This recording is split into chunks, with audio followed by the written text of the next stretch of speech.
Hello, everybody. Good afternoon. Welcome to the November 16th, 2022 meeting of the San Mateo County Harbor District. Melanie, roll call, please. President Ryder, Present. Commissioner Zemke, Present. Commissioner Matoush, Present. Commissioner Chancarelli, Present. Commissioner Lorenz. Here. Great. We have a quorum. We'll start today's meeting with public comment. If anyone has comment on an item in today's agenda, please raise your hand and I'll call on you in order.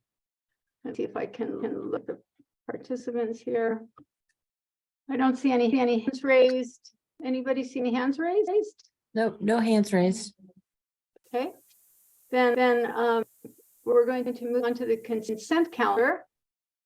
I have an item I'd like to pull from the consent calendar.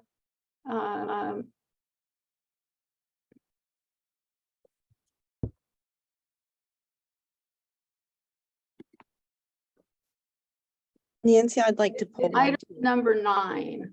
Okay. And any other commissioners have any items they want to pull, or do I have a motion to approve absent item number 9? I'll move to, oh, sorry. I was going to pull item 9 too, so thanks for pulling that. Motion to approve all but item 9. Second? Great. Melanie, roll call, please. Did you already look for public comment? I'm sorry. Any public comment on this? I don't see any hands. Any public comment on the consent calendar? No hands raised. Great. Then we have a motion and then a second. Melanie, roll call. Commissioner Zemke, Aye.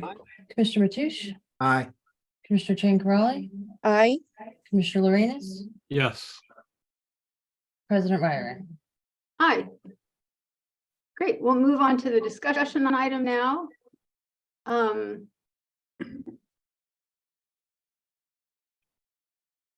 I'm going to move on G up. October activity reports, janitor operations and administration. These are informational only, but I'll ask for both public and committee comments.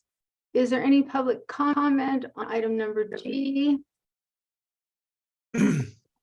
Don't see any hand raised. Is there any commissioner comments on item number G? Yes, I have one. Okay, Commissioner Matoush. So I've been on the commission for a long time. I've said to a number of general managers, everybody's got great intentions. However, I haven't seen any concrete broken and I haven't seen any shovels full of dirt moved. Well, I can say finally that has changed under General Manager Pruitt. We have a pretty fair sized construction project in addition to all the different things that we've been doing. So it's a sign that the Harbor District is moving forward in a positive way and getting things done under the current leadership. That's a great comment. Thank you. Commissioner Chancarelli. I will second that what Tom said just now. I agree.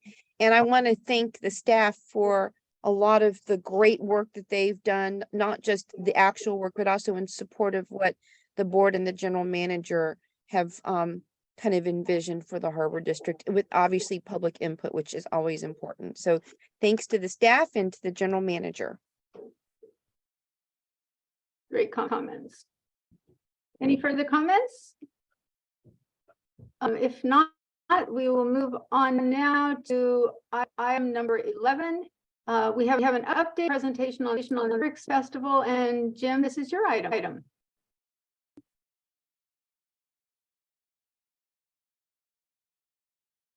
You're on mute.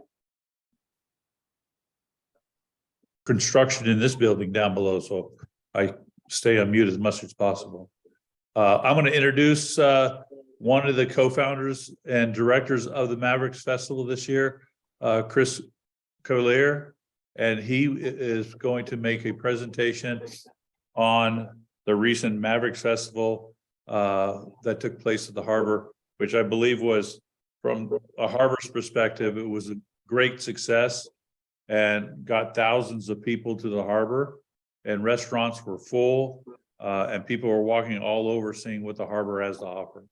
So with that, Chris, the floor is yours. Fantastic. Good afternoon, everybody. This is Chris. It's a beautiful day out here in Half Moon Bay. Can everybody see my screen? Yes. Yes. Great. Yeah, so Jim, thank you for that introduction. Mike and I both absolutely agree. It was a fun day, very well received by a lot of different groups there. And so I wanted to really do two things. One is just give a recap of what we saw during the festival, some things that worked, some things that we can improve going forward. And then I just wanted to leave you with some ideas for next year, because we have a lot of people excited and our planning has already started. So we just wanted to share a couple of ideas with you. So I'll take you through this presentation quickly. And if anyone has any questions, feel free to interrupt at any time. So as Jim mentioned, we had thousands of people there. We estimate attendance throughout the day from about 11 o'clock until a little after 6 to be about 8,000 people. The folks that did our stage and equipment that does festivals everywhere was saying they thought it was over 10,000, but we thought that that was an aggressive number. So we're estimating about 8,000 people. And for us, we were really focused on three priorities. We wanted the different kind of groups and parts of the big wave community to have a great time. So for us, that's the surfers, the photographers, the sponsors, the vendors, and the general community at large. Two, we wanted to have a great time without any major issues. And thanks to all the great work that Mike McLaughlin did, working with the different agencies and Chris Tibby's team, I think it went off with any major issues whatsoever. And then three, we really wanted to build a foundation for future festivals. The other big highlight, just from a local response, was we had a great crowd, very good at a mix of adults and kids, a lot of local participation, and then the people that we saw from out of town, we heard some great comments. As Jim mentioned, excellent day for revenue for the harbor businesses. The restaurants were full. Maverick Surf Company did extremely well. I just think overall, one of the quotes that we put down there on item 2C was just people love seeing the harbor filled with people having fun, and it was just a fantastic energy all day long. The third thing was, it was a pretty low impact event. So we had a lot of volunteers that really helped us make this possible. Recology did a really good job helping us get the harbor businesses ready the morning after the festival, which I know Albert really appreciated. We prioritized his parking spots and getting them back open on Sunday morning. So, he was not able to, he didn't miss any business. It was the first day of the San Mateo County food and drinkware ordinance, meaning we had to have all recyclable cups, and that went off very, very well. And none of the food or drink vendors had any issues with the new ordinances. So because Sea Hugger was our vendor and we're all really about environmental stewardship, that was great for us to see that there was no loss in kind of quality or attendee experience while being sustainable, which was great. So just quickly, what we thought worked really well was the mix of show. We had 3 really fun bands, including Coast Tribe, which is a local band. We had some great surf videos. We showed a photo contest up on the big Jumbotron screen. And we had some excellent speakers, including Sea Hugger, that got to plug their mission. Over in the corner there by the surf shop, we had Big Wave guns displayed. It was Jeff Clark Guns as an extension of the shop. Bob Pearson came in from Santa Cruz and had his guns. And it was really well attended by a lot of the best big wave surfers in the world. And it was cool just to see the local organizations all kind of mingling together over there. And that was all the guys there at the harbor and the team there. It was Mavericks Rescue and the Coast Guard. And just to see the mingling and interaction with those organizations and the big wave surfers was fantastic. So that worked really well. The exhibitors had a great time. We had 9 local businesses and organizations. We featured 12 photographers. And then on the food and drink side, we had 8 local vendors. We had good mixes for adults and children. And then even though the festival was not profitable for us this year, we were able to raise $7,800 for Sea Hugger and give some exposure to some other great organizations that help protect our environment. Some of the things that we're looking to improve next year after some feedback just from people in different agencies. We had an opportunity to sit down with Chris Tibby a couple weeks ago, which was great. But the big thing was tickets. We're going to have the food and drink vendors take tickets and payments directly next year versus actually selling tickets, and it'll avoid a step. And I think we lost a significant amount of revenue because it was a two-step process. We can do bike parking better through more visibility from a location standpoint and better signage. And then from a layout standpoint, I think there's some learnings we have for signage as well. We also want to have a little bit better flow in and out. There were some issues with some dogs and bikes and things like that that we can improve on. We want to have some more healthy options for kids. And then the last band was delayed because there was a wedding over at Oceano.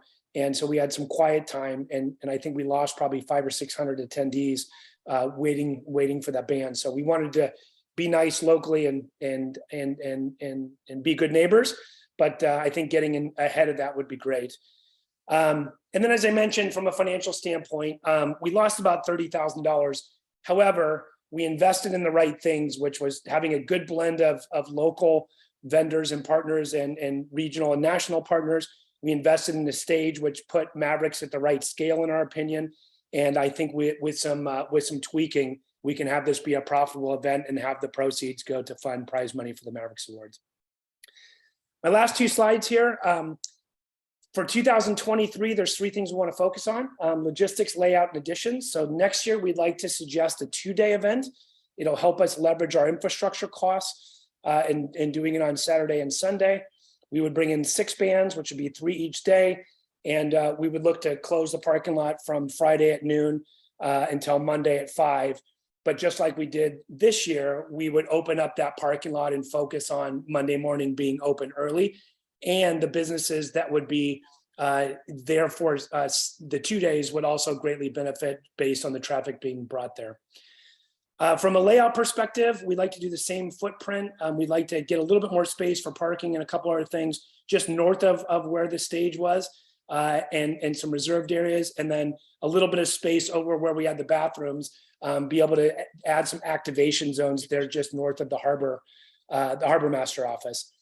And then some of the things that we'll add for next year would be an education zone, turn that into a family zone to having some more family-friendly activities, adding a VIP area.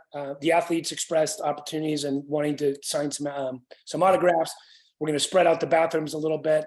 And as Mike said, better signage to direct attendees on where things are. And then we also had an idea of highlighting the fishermen if they wanted to do something on the sidewalk behind the harbor master office, and do kind of a fish market if there was interest from the fishermen in doing that. That's something we would be happy to advertise and promote. So that's really the update and where we're going. Our ask of the board, and I know we probably won't get to this today, but one thing we'd just like to consider so we can get out there and start selling sponsorships and finalize our planning would be: 1, approval for a 2-day event, September 30th and October 1st. 2 is increase the footprint slightly, which I'll show you in a second. And then 3, consider a similar permit fee structure as we did last year. And then in the deck, what you'll see is you'll see the layout, and it's very similar with the changes I mentioned. It would be bringing additional bathrooms here by the existing bathrooms. It would be expanding this area and using this for activation. And then it would be adding a VIP tent here, and then moving the bike parking up front where it's much more visible. So that was a lot. I just threw a lot at you. Any input or questions?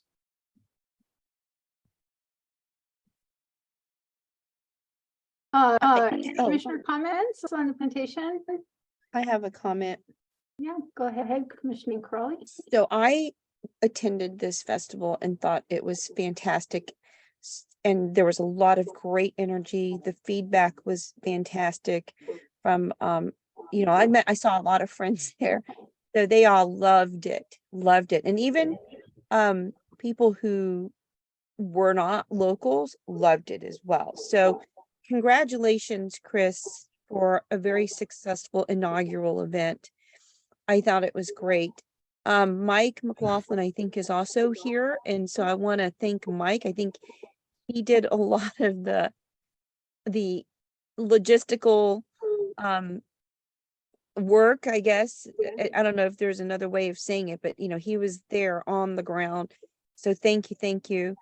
And thank Jeff, please, for us, Chris. I mean, obviously Jeff is a tenant here, and being kind of like a surf icon, I thought was just an added bonus in bringing in a lot of world-class surfers. But I think the main thing is that everyone had a great time, and it was a good time to open up the harbor like that, because a lot of people hadn't been there for a while, or been in an area where there was like a festival kind of celebration.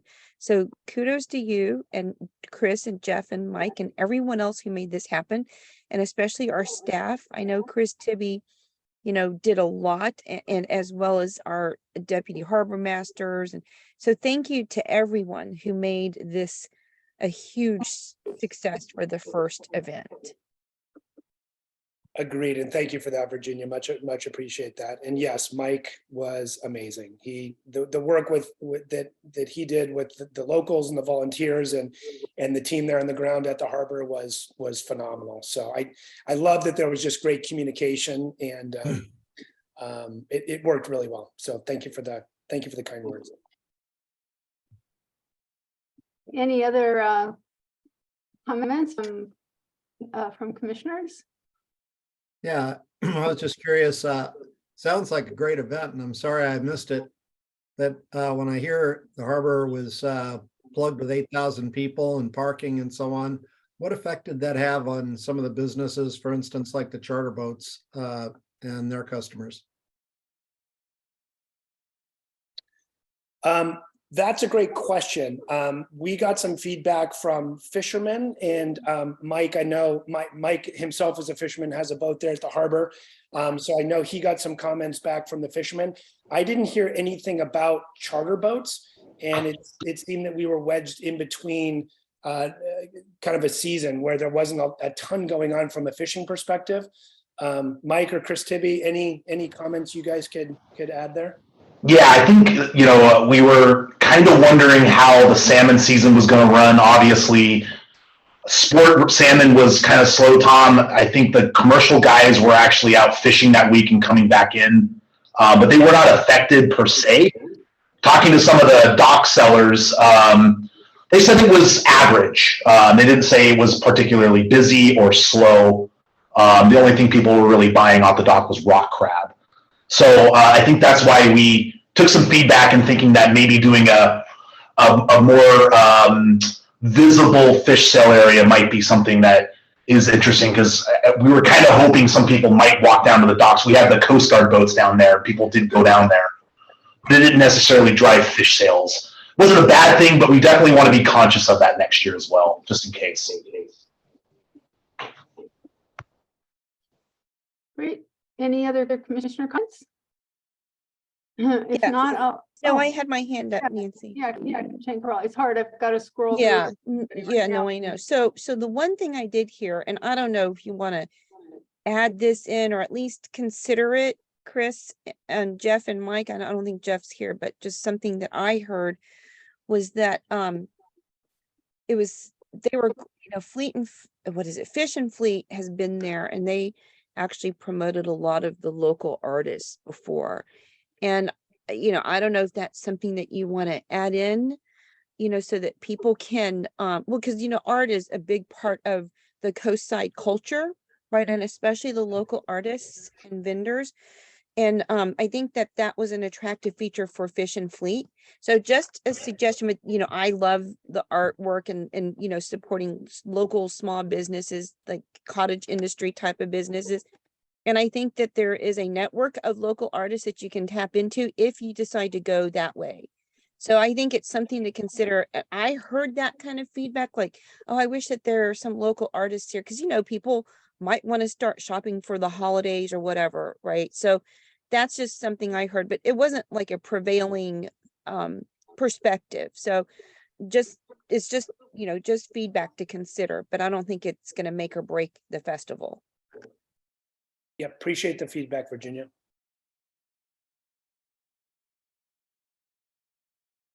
Anyone else on the board have a comment? If not, we'll move to public comment. We have one hand raised, John Ullum.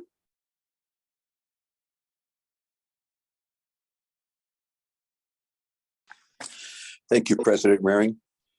I was happy to see that there was a recognition that they needed to tone down a little bit the adult drinking aspect of the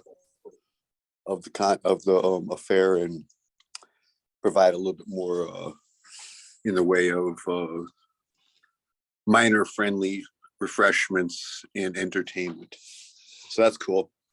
Also, I was just wondering, I wasn't clear, and I just signed in, so I didn't hear the presentation, but could it be explained how much the festival cost the Harbor District, and if the Harbor District is going to recover those funds next year? And then just keep in mind the recent changes to rescue operations due to funding issues. I'm just wondering if you guys are going to continue to subsidize this festival, or if you're going to start charging it as to pay for its expenses as it goes. Thank you.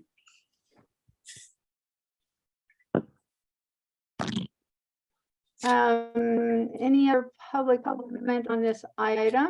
Don't think so. Oh, All excuse right, me, great. Thanks. Chris, could you stop sharing your screen? I think I made it go down, so we can't put two screens up at the same time. I think I stopped it, but just could you double check? Yeah, I don't think. I I'm did. sure. Okay. Okay, perfect. Sorry. I'm do see sorry for the 3 John interruption. Morans, however, does I see 3 John Morans? 4, I see 4. Or Yep.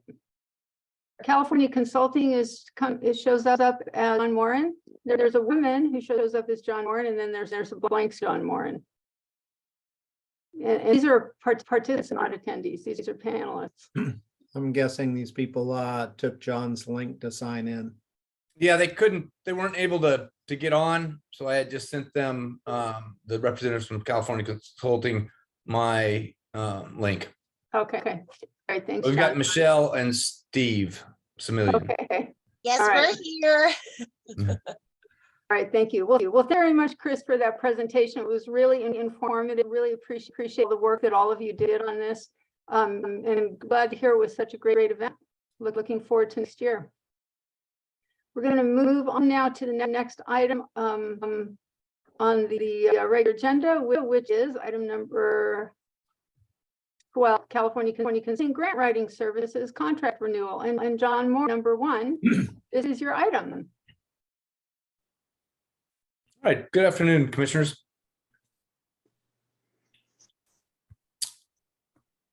All right, this item is for the board to consider approving to amend the contract with California Consulting for grant writing services in calendar year 2023 at a cost of $4,160 per month plus out-of-pocket expenses for an amount not to exceed $60,000.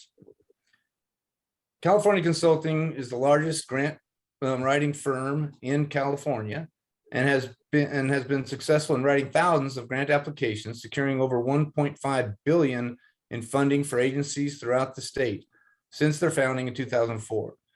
They have extensive experience in identifying, researching, and obtaining funding for all types of government entities. California Consulting is comprised of 26 team members and provides services to 80 public agencies across the state.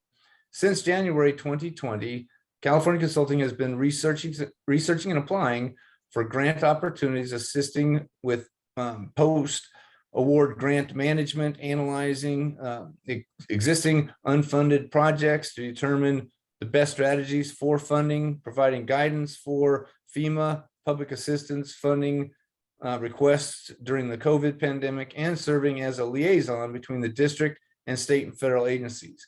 They provided the district with thorough monthly grant reports that includes updates on grant application progress, as well as monthly update meetings with myself, the Director of Operations. They have been able to identify and submit 9 grant applications on behalf of the district with several agencies. We've been successful in obtaining grants that total up to $525,812 for awarded grants, and have many others in progress. We do have, as I was saying, Michelle Ferguson, who has been the district's contact and been the one leading the charge on the district's behalf for California Consulting. And then we've got the CEO as well on Steve Semillian. So I'm going to turn it over to Michelle and Steve at present. I think Michelle will start off. Got a little presentation, I believe she wants to share her screen, Melanie. Yes, would be okay if I do that now? Yes, yeah. Okay, Michelle will also be available. Michelle and Steve both will be able to answer any questions the board may have. can everybody see the blue screen? Yes. Okay, thank you.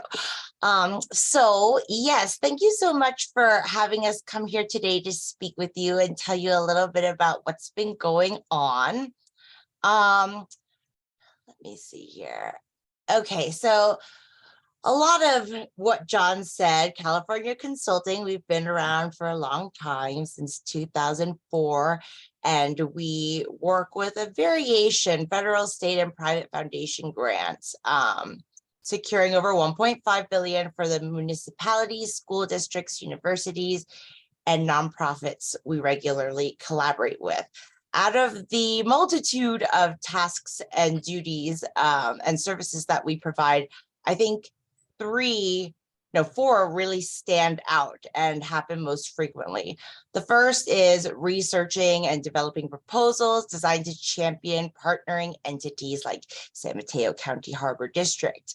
And so what this means is a typical proposal that's involving capacity building usually will involve at least a 10-page narrative detailing grantee capacity, qualitative and quantitative objectives, cost estimates, as well as long-term maintenance.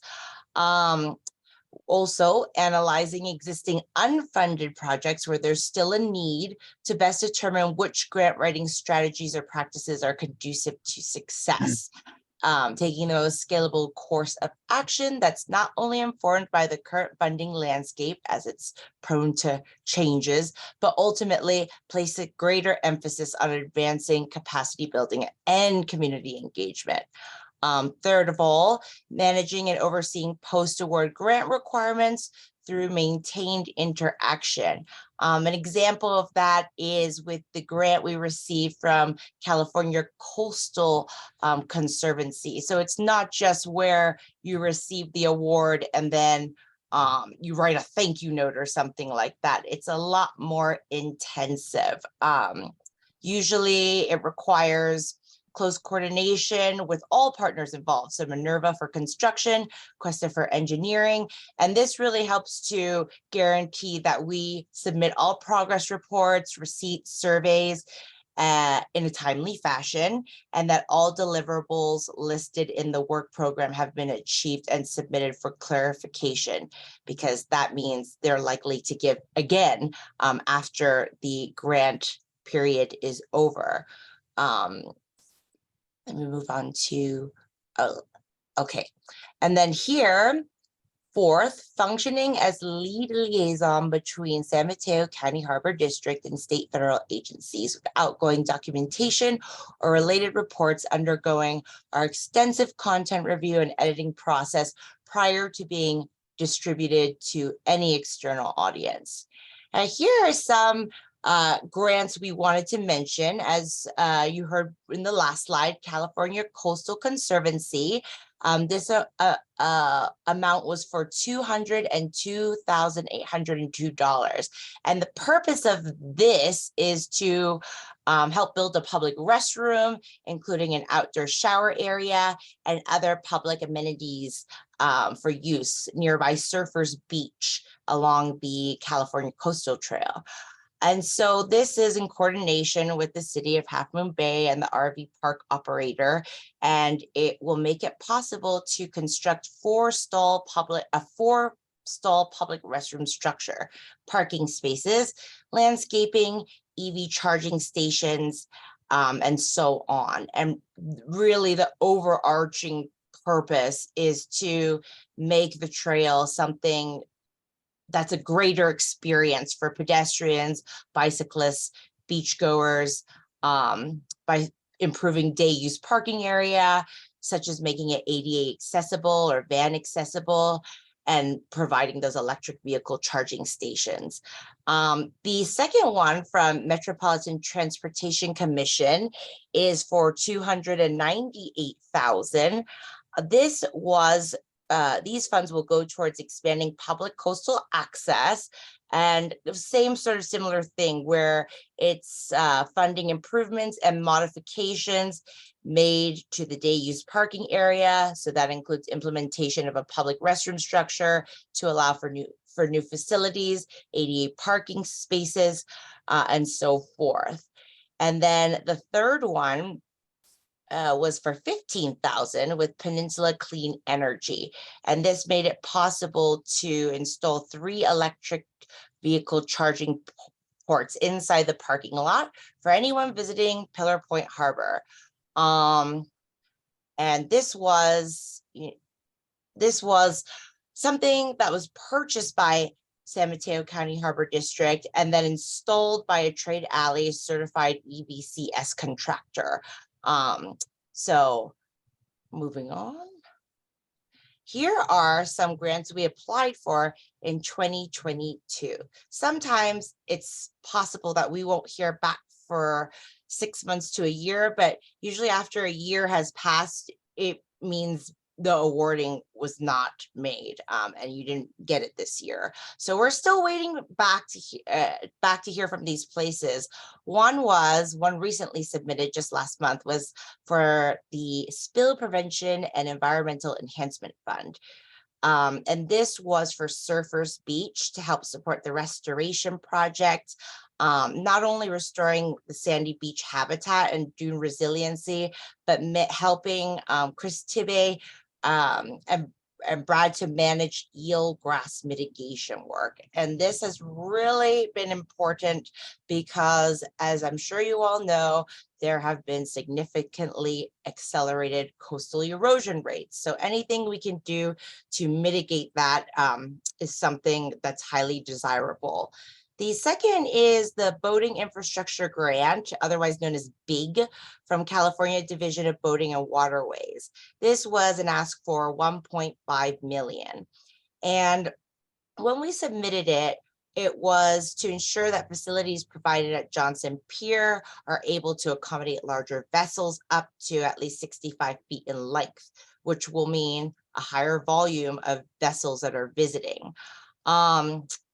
We did hear back from the program officer and they were interested. However, they thought that Oyster Point Marina was a more suitable location for this particular funding opportunity. So we are going to submit the same funding request in 2023, but doing this at Oyster Point Marina instead of at the Johnson Pier. Then, the main thing, let me interrupt just a minute, Michelle, just make clear. Yes. The main reason this big grant didn't work at Pillar Point Harbor was in further consultation, as Michelle just suggested, we found out that that really to have a high likelihood of success, you've got to have a large percentage of the docks that you're building with these grant monies be available 100% of the time to transient recreational boats. And so that just would not be a good fit at our fishing harbor. But again, maybe a better fit for Oyster Point Marina, where we could designate some larger percentage for transient recreational vessels. Go ahead, Michelle. Thank you for clarifying, John. The third one you see here is from California Ocean Protection Council. This is the Prop 68 grant. We asked for $794,862. And this was to address the extreme levels of coastal erosion, which have been worsened by severe winter storms, exacerbated by climate change. And so this is really getting funding to help with dredging up the 100,000 cubic yards of clean sand that's accumulated along the inside of Pillar Point Harbor's east breakwater, and then utilizing that sand to restore a part of Surfers Beach that's been very badly eroded. So it's leveraging resources. Next, number 4, this is the Emergency Coastal Resilience Fund. And we asked for $2 million. And the reason why is because we wanted to rebuild, same sort of thing, the massive devastation caused by coastal erosion, better protecting community assets, and restoring critical wildlife habitats, which is that eelgrass mitigation. Number 5, the Boat Launching Facilities Grant from California Division of Boating and Waterways again. This was for $1 million. And we asked them if they could help make improvements and enhancements to Pillar Point Harbor's launch ramp, while also helping to fund a public restroom replacement and new construction for a boat rinse station. This same funder is next for number 6. And this is for the Vessel Pump Out Station Grant, a much smaller one. We only requested $40,000, but this was to install and implement vessel pump out stations in accordance with the state's law that prohibits dumping raw sewage into the waters, because we do not want to spread disease or contaminate any shellfish beds. Number 7 is the Urban and Multi-Benefit Drought Relief Grant from the Department of Water Resources. This was a big one for $9.5 million. And this was to address drought impacts on human health and safety, while also helping to protect fish and wildlife resources, plus other public benefits like ecosystem improvements. Now, currently in progress, we have the Zero Emission Trucking Funding for Small Fleets by Bay Area Quality Management District. We intend to ask for $240,000. And this is because we currently have 6 4-wheel drive gasoline trucks, and we use these to tow rescue boats. It helps out with harbor patrol. And so we would like to use this opportunity to replace 2 of them with EV trucks, one located at each facility harbor, because that is thinking long-term and of course better for the earth and reduces greenhouse gas emissions. Another one, and this is a really exciting one, is the Public Works and Economic Assistance Grant, which is funded by the U.S. Economic Development Administration. We're asking for $3 million here. We have a very good shot. And the point of this is providing the capital needed to support replacing and improving the pier at Pillar Point Harbor. And so that the facility is more modern, it can competently handle vehicles, and can also take larger amperages. And as a result of the rebuilt facility, we are estimating that 600 jobs will be created, which includes commercial fishers, and many others saved. And that goes hand in hand with this particular grant, which is really focused on job creation and fostering growth. Number 3, again, Bay Area Quality Management District. This is the Charge Up Discretionary Grant Program. We're asking for $3 million. And this is to install charging stations again, for the purposes of reducing both petroleum use and also air pollution. Now, upcoming grant deadlines. This is a very small little slice of what is coming up in 2023 as we head into the new year. But we tried to pick out the ones that we felt were highest in priority, or maybe might be of more interest to all of you here today. One is a zero emission freight and marine program from the California Air Resources Board. And this is for a storm reclamation program specifically for the district C lot. And so what that would involve is scrapping and replacing vehicle engines with zero emission technologies with the new stormwater capture holding a filtration area that's located underground with parking on top and lower areas being pumped through it. So that's a new ask that we haven't done before. Next, we have the Clean State Revolving Fund from Stormwater Resources Control Board. And this is to help fund with the implementation of stormwater treatment, which will facilitate water reclamation and distribution. We also have the Habitat Enhancement Grant Program from California Wildlife Conservation. And this supports a spectrum of projects that could center around coastal restoration, expanding access to wildlife corridors, improvements made to fisheries. Do know before we submit any grant, we do call up the grant program officer and discuss with them whether they think it's a good fit. Once we get the get-go, then we start to,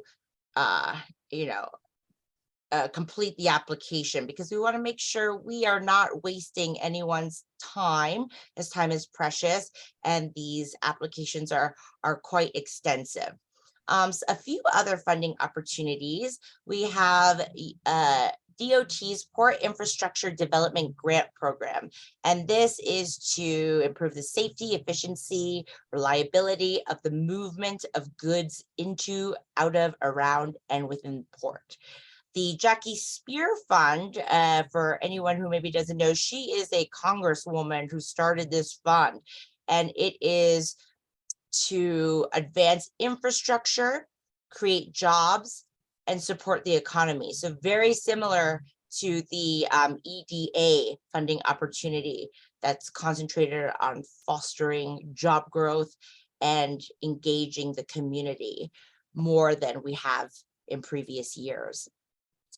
And then that's the end of the presentation, and thank you, everyone. Thank you, Michelle, for that presentation. I'm going to ask the board, are you able to take the screen sharing down so that I can Yes. see the board? Thank you so much. Very interesting presentation. Comments from commissioners? If there's no comments at this moment, I will look to, Commissioner Lorenas. I have some questions, if I may. Oh, yes. Could you tell us a little bit about the process you go through? Because many of the grants that you've listed require a great deal of expertise, subject expertise. So on the biological side,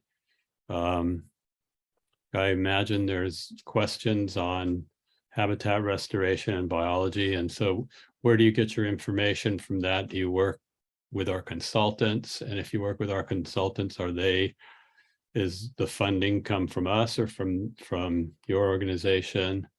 Same with engineering. That's a really good question, because a lot of this stuff is technical and I am not the best expert on it. So what we do is John has provided me with a point of contact at each facility. So for example, harbor masters or consultants. A great example is with coastal, with CCC. I had to meet with the engineer and the construction organization who is in charge of that. And so what we usually do is we meet with them, we hear what they have to say.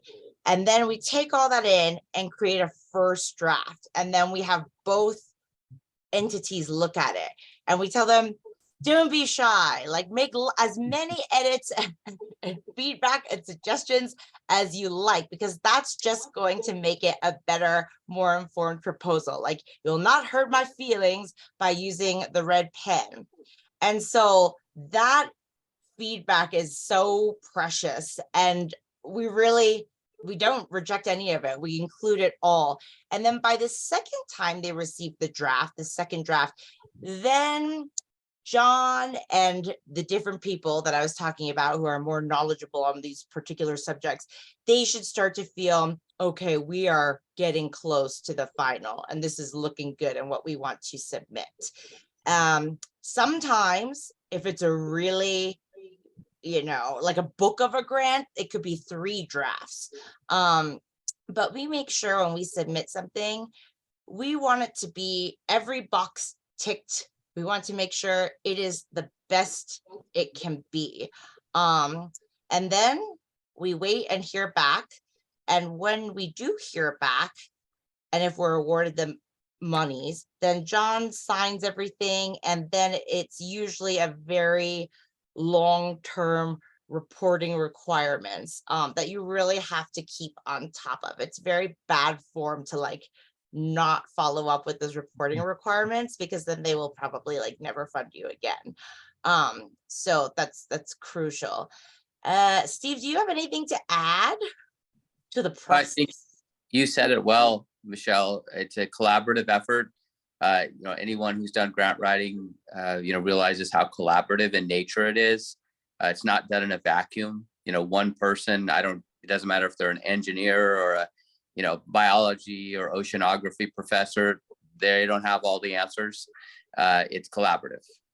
There's so many different elements that go into pulling together a, 50 or 70 or 100 page grant application, especially the ones that we write, because as was noted in the report, we're not writing the 3-page or 5-page, $5,000 fill in the blank, check the boxes, send it in. We're writing the large, complex, intricate grant applications. And I should mention our statewide grants manager, David Marquez, is also on from California Consulting. Hi, David.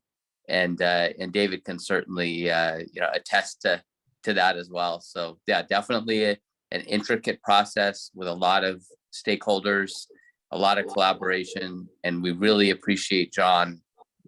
John does a exceptional job, stellar job of pulling everybody together and making sure all the right people are working closely to produce the highest quality grant application. And that's why we've gotten some awards just recently, and we've got some more on the horizon. So, and to also add to that, all of our projects that are pre-approved, we've already gone through the request for proposal process, consistent with public contract code, to bring on design engineering firms, such as Moffett Nickel for Johnson Pier and Brad Dammits for the Surfers Beach. So Brad and everybody we've been working with in association with the Surfers Beach have all been contributing significantly. Moffett Nickel and Brad Dammits and his team to all of the narratives and all the description, all scientific information that's necessary, that we can add to support and make a greater likelihood of success for our grant applications. And each of Thank these you, John. individuals is always so, prompt about getting back to me if I have questions, and we schedule a meeting so that I can learn more about, for example, eelgrass mitigation. I know everyone's busy, and some clients will just be like, I am too busy. And you kind of have to guess your way, but it's like, that is not the case here. They're always there to provide me with everything I need, not to mention all the attachments that are required with each grant proposal. And so, John, I also appreciate you and Kenny very much. Okay, thank you. Here, Commissioner Mish, you have your hand. Yes, very good presentation. I enjoyed it. Tell you, I've been a little disappointed with the number of grants that we've actually landed and come through. So it must be a highly competitive thing, and I appreciate the effort you're going to. Can you give us any feedback on, are you familiar with the Tiger grants? Have you looked into those for us? And also I was in Washington DC and I attended a NOAA conference where they started out saying they had billions for boat ramps, but there was some quirks in the way it was written. And basically there's almost no marinas, ports, harbor districts, or anything in California that would qualify because it's mainly electrification of large freight handling facilities, and the thousands of harbors and marinas and ports in California wouldn't qualify for any of that. Tom, I agree with you. I also would like to see the total award amount rise significantly. I think part of what has had to do with that is that we made a transition from the old grant writer to me and earlier this year. And so it was a learning process to get to know everybody and understand all of the programs, understand what each facility does, and jumping right into it. But I think now that I am more well-versed with something like the big grant where, you know, we should have applied for Oyster Point Marina instead of at Pillar Point Harbor. I think learning from that and then applying again and showing the grant officer that you really listened to them and heard their feedback, that is only going to increase your chances of receiving funding. So I have very high expectations for this next coming year. I hope to see you in 1 year and say the same. I think so. It is also establishing relationships with those grant officers. It's really hands-on relationship. And I think John knows I'm always keeping in close contact with them so they don't forget about us. With the lack of funding opportunities that you were mentioning, funding priorities change every year for each organization. So there's always going to be something. We have a database that we go through. And if one opportunity, we're missing out on that this year, we try to find something to replace that. And there's so many different grants, whether it's a government grant or a more simple type grant where we just submit, you know, a letter with different maps and tables. I think it's important to tailor the proposal specifically to what that funder is asking for. And that's the key to in the future having more success with winning these grants. And so I can't tell you right now that you'll see the numbers rise, but I think by next year you will see those numbers increase. Thank you. Hi, Michelle. There was a question regarding the Tiger grant. Yes, you go ahead. Yeah, the Tiger grant is still there, but it's just renamed as RAISE grant, and it's essentially the same thing. So it has a different acronym, different name, and we expect it to be released again next year. So if we're interested in the RAISE grant, formerly the Tiger grant reports, we can look at the past year's guidelines. And I don't think the guidelines will change that much from this year to next year. I can't guarantee that, but we can definitely look at the past year's RAISE grant and see if there is a match, a need, a fit, and as per the process outlined by Michelle and John. What was that word you're saying? I'm not putting it together in my head. A raise? Yeah. Yes. RAISE. Yes, Okay. raise. And we, Commissioner, we've written those before. Thank you for bringing that issue up. It used to be called Tiger. We wrote it when it was called Tiger, had some success. And then in this last round, we wrote it when it was renamed Raise, as David said, and had some success. So we definitely, Michelle and our team and David's team will really take a look at Raise in the next iteration and see if it's applicable. Raise is a huge application. It's probably, David, you know, because you oversee the team, it's one of the largest federal grants that exists. But definitely we should take a look at it. And also, I want to agree with what the commissioner said about the competitiveness of the grants and the meeting he attended in DC. That happens all the time. It's just these grants that we're writing for San Mateo County Harbor District, John and Michelle and our team, we're going after the most competitive grants, which is good. That's what we want.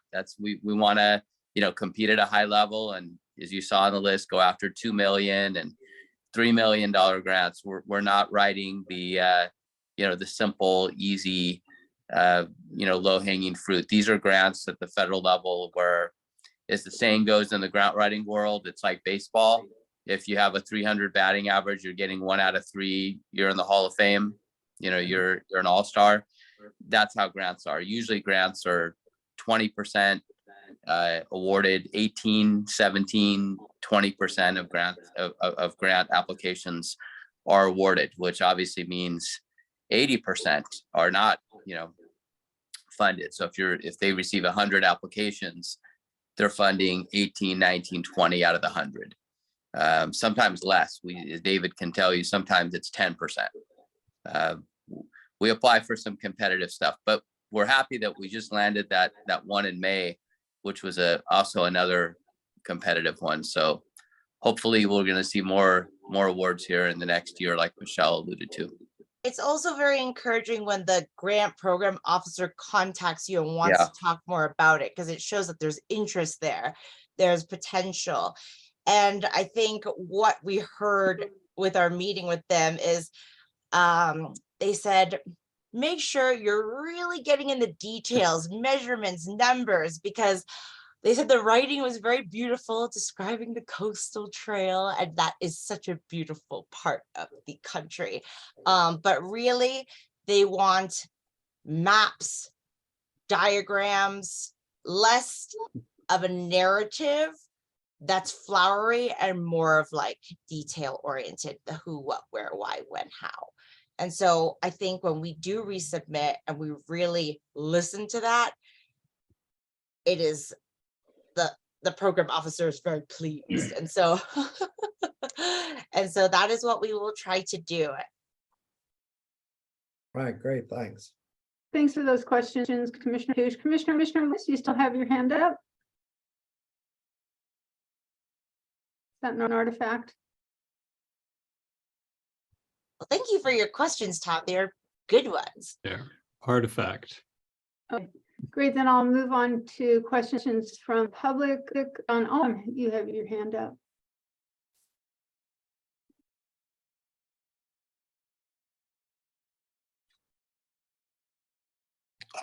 Thanks you for taking my comments.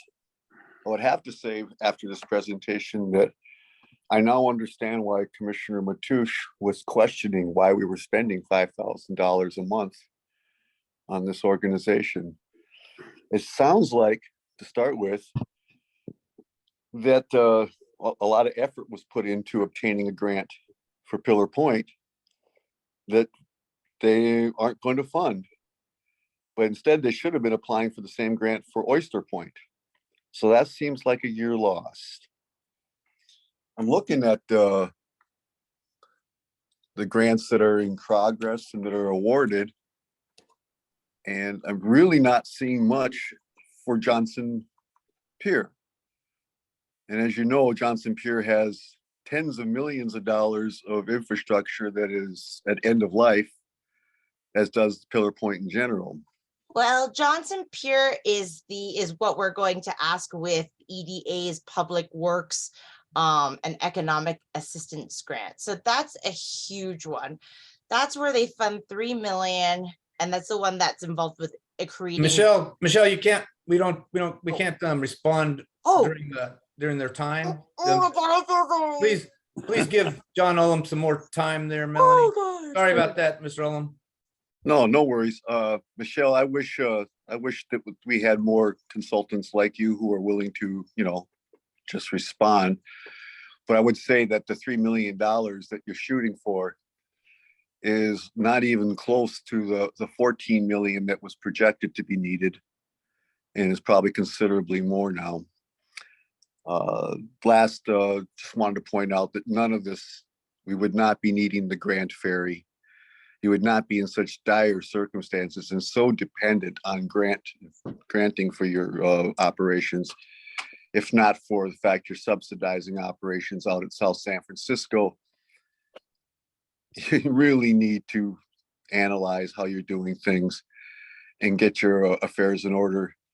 If you were running businesses, you'd be out of business. Thank you.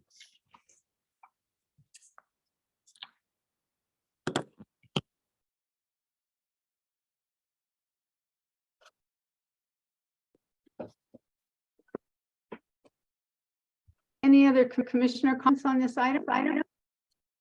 Nope. Do we have, let's see what we're gonna need. I'll make a motion.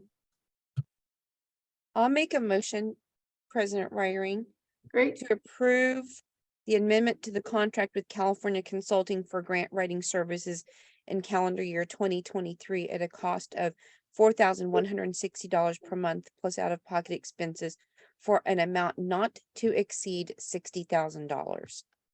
I'll second that. Great. Motion in a second. Melanie, call. Commissioner Mathush, Aye. Commissioner Chang Crowley, Aye. Commissioner Lorenz, Yes. President Reiring, Aye. Commissioner Zemke. Aye. Thank you, everyone. The motion passes. Thank you, Michelle, and all for your presentation today and for the work they're doing on our behalf.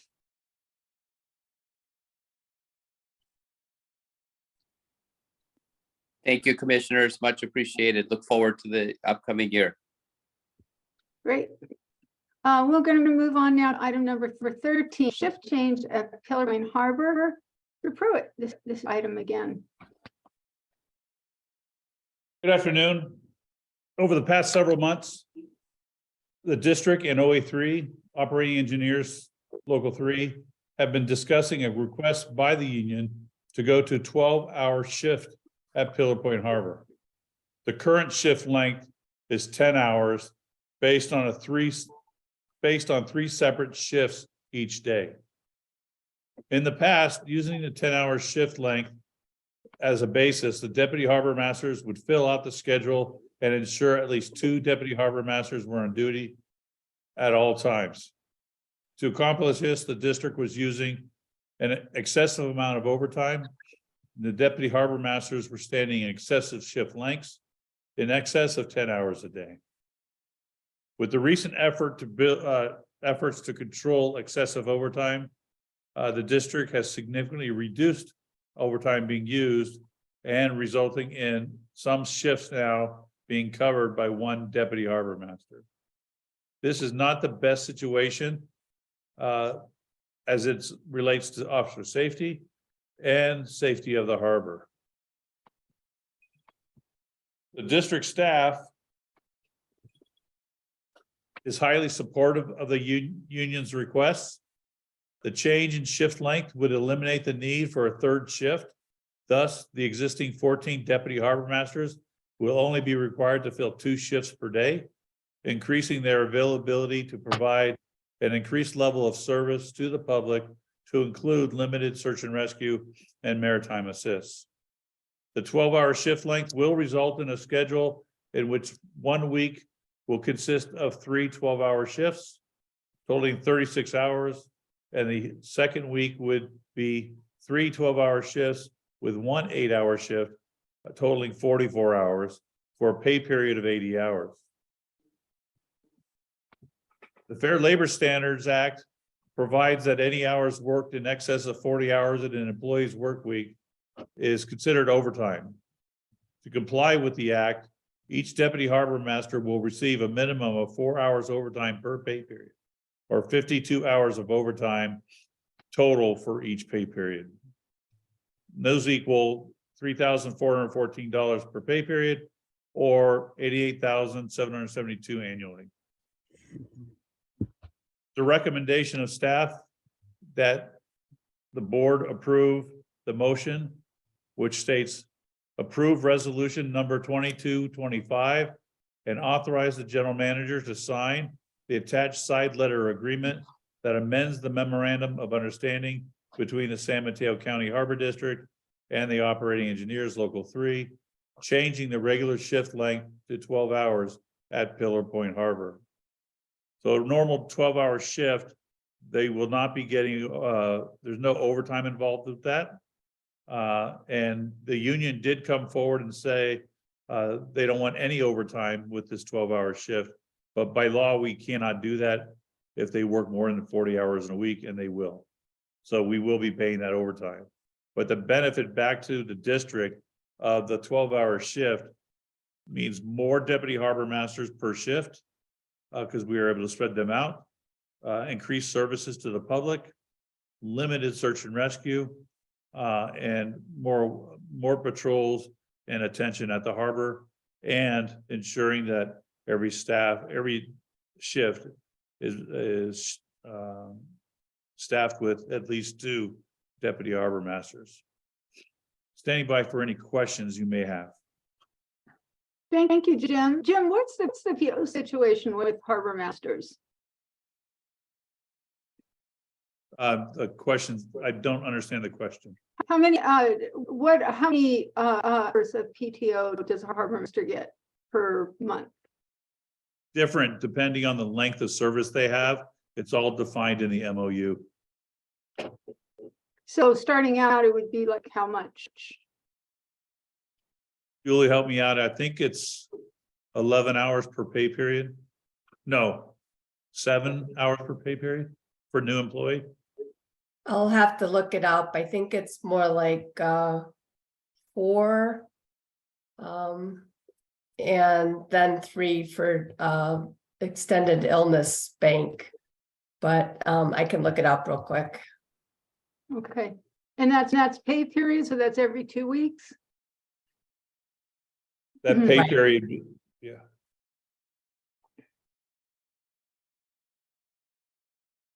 That's per pay period. Yeah. Per month. I'm kind of curious how that works into the whole package of benefits. Just because of the fact that they did not ask for overtime, but by law we're required to give it to them. So I'm curious about that. Any commissioner questions or comments?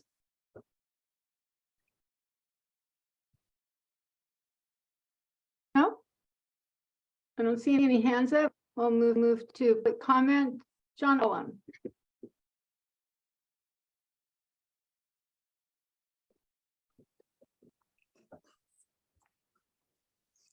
This is a side of public unions that unfortunately most of us don't see.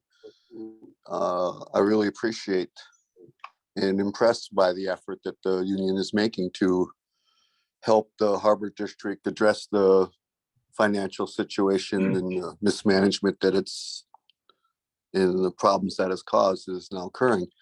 So a real good shout out to district staff and to the union for trying their best to work with this situation and provide for safety as best they can out at the harbor. Again, this whole situation is being brought on by poor fiscal management on the part of the board, poor prioritization of resources, and just a total lack of professional, I don't know what the word would be. You know, you guys have just totally ignored your fiduciary responsibilities. And if not for the staff forcing you to face that situation, and if not for the unions bending over backwards to cover for your mistakes, well, we wouldn't be in the situation that they're hoping to create today, which is a safer situation than would have been existing otherwise. Thanks again. I really hope that all of you will take the opportunity to go work a 12-hour shift with one of your union guys. I want you to go on your feet for 12 hours because I don't think any of you, maybe except for Tom, knows what it's like to work a 12-hour shift and not get a dime of overtime for it. Thank you. The answer to the accrual is 6.77 hours per pay period for a new hire of OE3. Can you say that again, Julie? 6.what? 0.77 hours. Great. Plus they get 3.07 in EIB. Okay, great. Thanks, Julie. There are longer term employees that get significantly more than that. Yeah, we're going to be looking at one today. A little later on. All right, terrific. Thanks, commissioners. Any questions, comments, or do we have a motion on the item? I can make a motion. Commissioner Ryring, I think you missed one public comment. Okay, Captain Smitty. Yes, Kevin Smitty. Okay, good afternoon. I hope that you can hear me. My name is Cap. Ooh, lost him. We have a bad connection. Might be on mute, Captain Smitty. Okay, am I unmuted now? You're good. Okay, thank you. Good afternoon. My name is Captain William Smitty. I run the vessel Riptide here, CPFB. My one comment and concern over all of this is SAR and the ability of the harbor to respond to distress calls. This has been one of the major functions of this harbor over the course of years, and now it sounds like this is going to be cut back and limited. My concern over this is keeping the ability of the harbor to respond to emergency and crisis situations. This has always been one of the major aspects of this harbor, and my concern is to not see that cut back in any way, shape, or form. Thank you very much.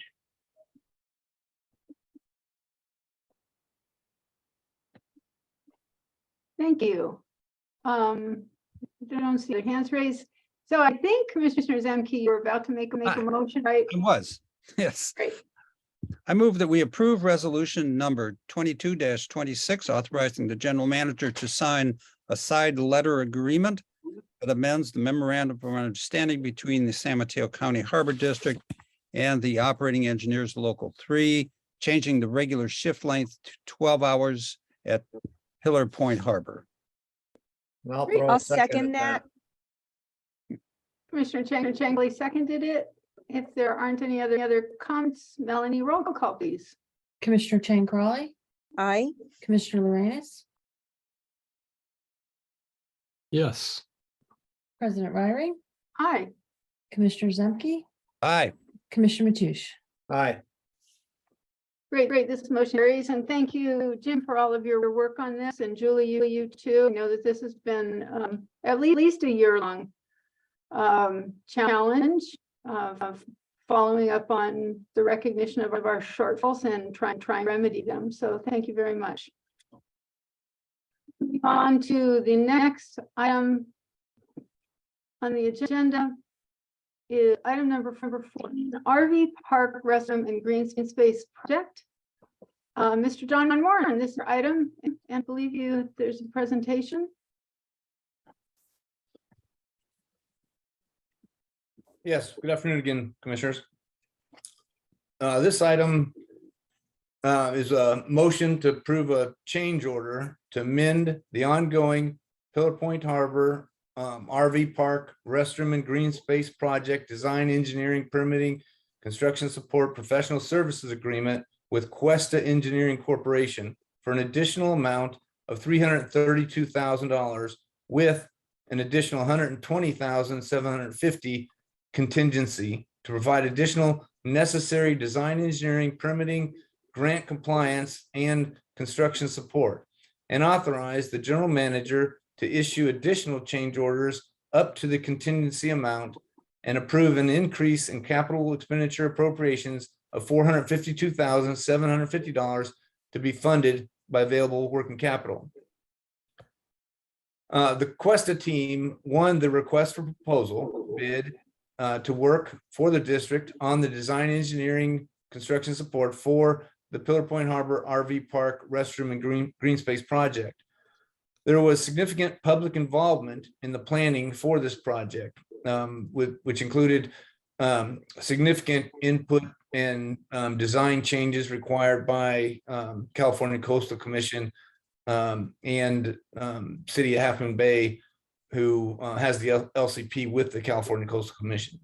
And we had multiple public meetings, which, at which time we were able to get a lot of very good input from the public, which also required some significant changes. The resulting final plans were much more complex than were originally thought. It's no longer simply a restroom. It's a much larger ADA restroom facility with outdoor showers, a dog drinking fountain, coastal trail reroute, a green space, additional ADA parking and EV charging stations, all of which required significantly more work on behalf of our design engineering team Questa to work through all of the permitting challenges.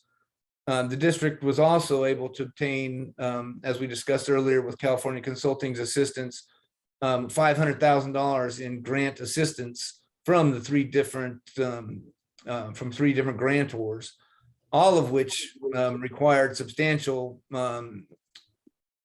contribution from Questa. As we discussed earlier in the California Consulting consideration, California Consulting worked very closely with our design engineering team to get all of the technical specifications put together for these complex, very complex grant applications, which did result in in our over $500,000 in grant award for these for this project, which is going to assist in the total overall cost. The project construction was originally estimated to be in the neighborhood of $850,000, but after the invitation for bid for actual construction, the project construction was awarded to the low bidder for over $2.8 million. That just goes to demonstrate the additional complexity that the project evolved into.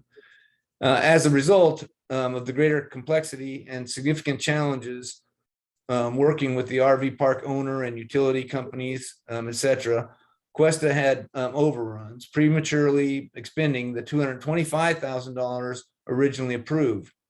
Questa has now submitted the attached amendment change order proposal, including their itemized estimated hours required to oversee all grant requirements and actual construction support oversight to ensure the project is completed by the contractor in accordance with the tech specs. Questa's proposal includes their hourly fee for all personnel, and the district will only be charged for their hours actually spent on the project. Questa has admittedly estimated worst case scenarios, so the project will not be further delayed by shortages. The proposal estimates include $202,000 for construction support, RFI submittals, review responses, and $40,000 for grant monitoring and reporting, which will be all this information will be given to California consulting teams to ensure that we compile the necessary documents and we do in fact end up not violating the grant requirements. For instance, we could not even yet issue a notice to notice to proceed on the construction until after we had submitted a work program and other significant permitting challenges were overcome. And then the grantor, the Coastal Conservancy, is now, since we've already jumped through all those hoops, they're now prepared to issue us first our own notice to proceed. Once we get our notice to proceed from the grantor, then we can issue a notice to proceed to the actual contractor to start construction. So we're working through all that as quickly as possible. Cuesta has, even though they have significantly run out of monies, we are working in the previously approved contingency arena at present, but they've continued to work through these challenges. So the project has not been slowed at all at present. We also had $40,000, I'm sorry, $90,000 for additional permit fee compliance, and additional $120,000 that is just for a contingency.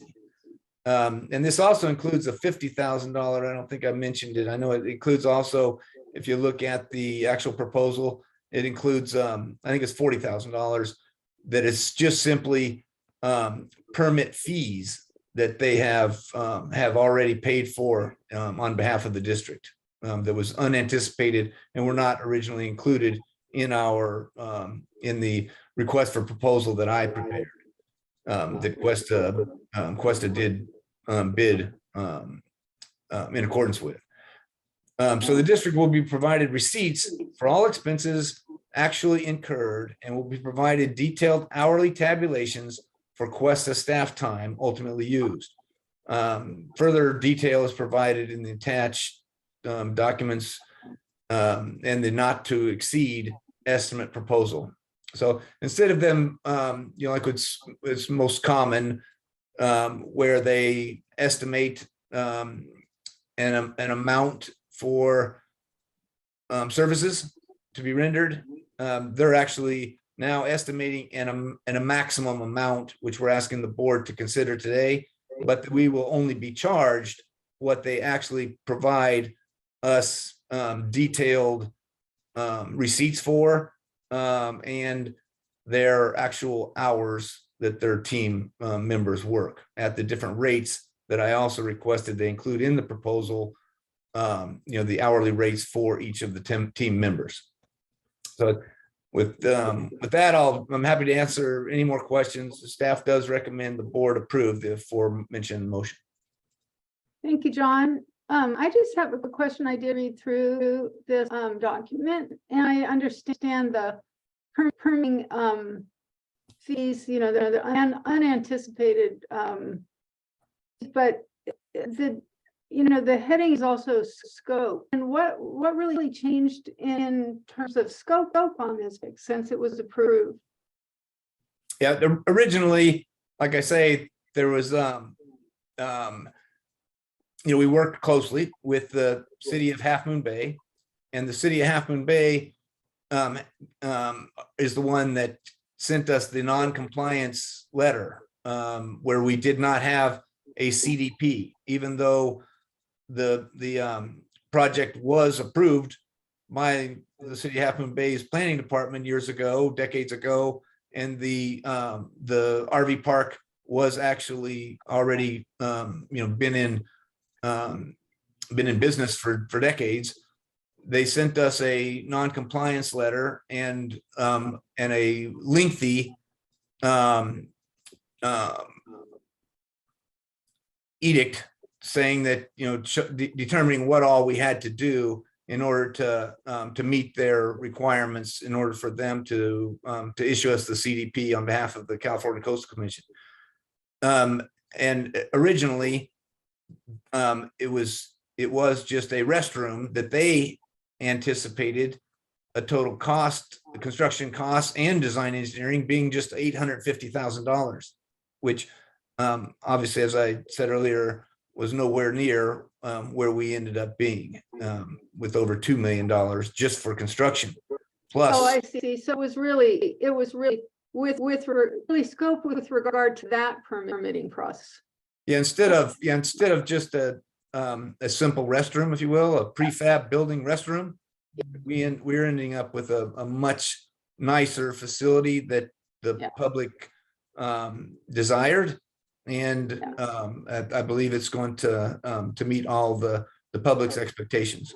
Yes, yes, we knew all that. It's just that with regard to the edict and getting the permitting, the coastal commission did not follow that process, did not understand that this greatly increased in that cost. That's what's costing us money. Since at the time the board made a decision on the totality project, this has not increased. Right. Yeah. Great. Commissioner comments? Yeah, I guess I had a question too. The amount, $120,000 contingency, that's like a 36% contingency, which is a little odd, I guess. And I assume that's just reflecting the complexity. And I think you mentioned this was kind of a maximum estimate. Yes, Commissioner Zimke. They did add that contingency into the proposal in our discussion and in the original proposal as well, before they revised it to a not to exceed amount as I had requested. And I contemplated leaving that off. However,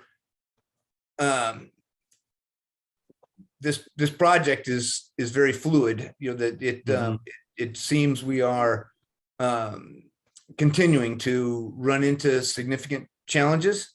Right now, we're having significant challenges with just access to where we can hook into water and sewer. Regretfully, some of the neighboring property owners are not, it seems, wanting to be cooperative, even though we've already explained we're going to be doing a hot tap, meaning that they would not lose their water at all, none of their guests. We're still working through all that, but all of these things all these challenges take up a lot of time and significant effort. And we don't yet know what other kind of challenges we're going to be running into. So again, I'm asking the commission today to consider these this larger amount, but again, we can be confident that we're simply going to only be charged what they actually use. So is it our tenant that is causing some of these long delays with regard to the water? No, it's not our tenant. Okay.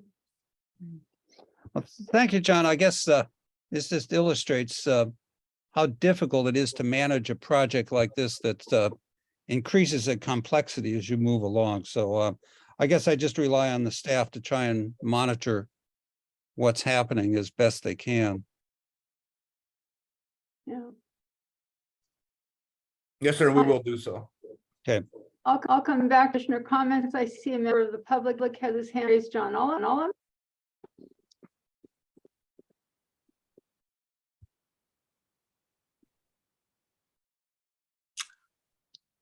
Okay, little history might be nice here. All of this is the result of decades of just total ineptitude on the part of the Harbor District. Mr. Nearhand has sacrificed a lot in what he's given up to allow this facility to be built, and he should be commended for it. But the truth is he, along with the Harbor District, have been violating the Coastal Commission for decades upon decades. They simply refused to obtain a CDP. And the Harbor District was aware of this and did nothing about it. Furthermore, the Harbor District refuses to enforce the lease that it has with your tenant, which calls for those restrooms to be open, that he has on his properties that were open before he leased it, and then he closed it. It should be noted that Mr. Nehan received a really sweetheart deal. He's got that property that really belongs to us. He's leased it out for 3% of revenue for 50 years. Think about that. 50 years. Those are the kinds of deals that the Harbor District was making. And we don't want to be doing that anymore. So just so you know, that's what happened.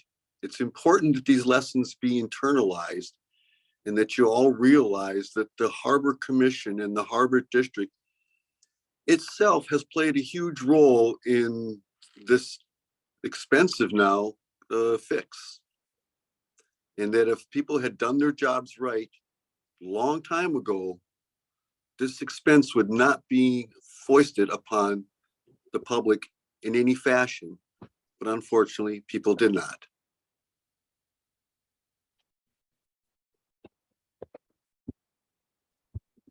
Captain Z, I see your, oh, you took your hand down. Fran Pollard, I see your hand.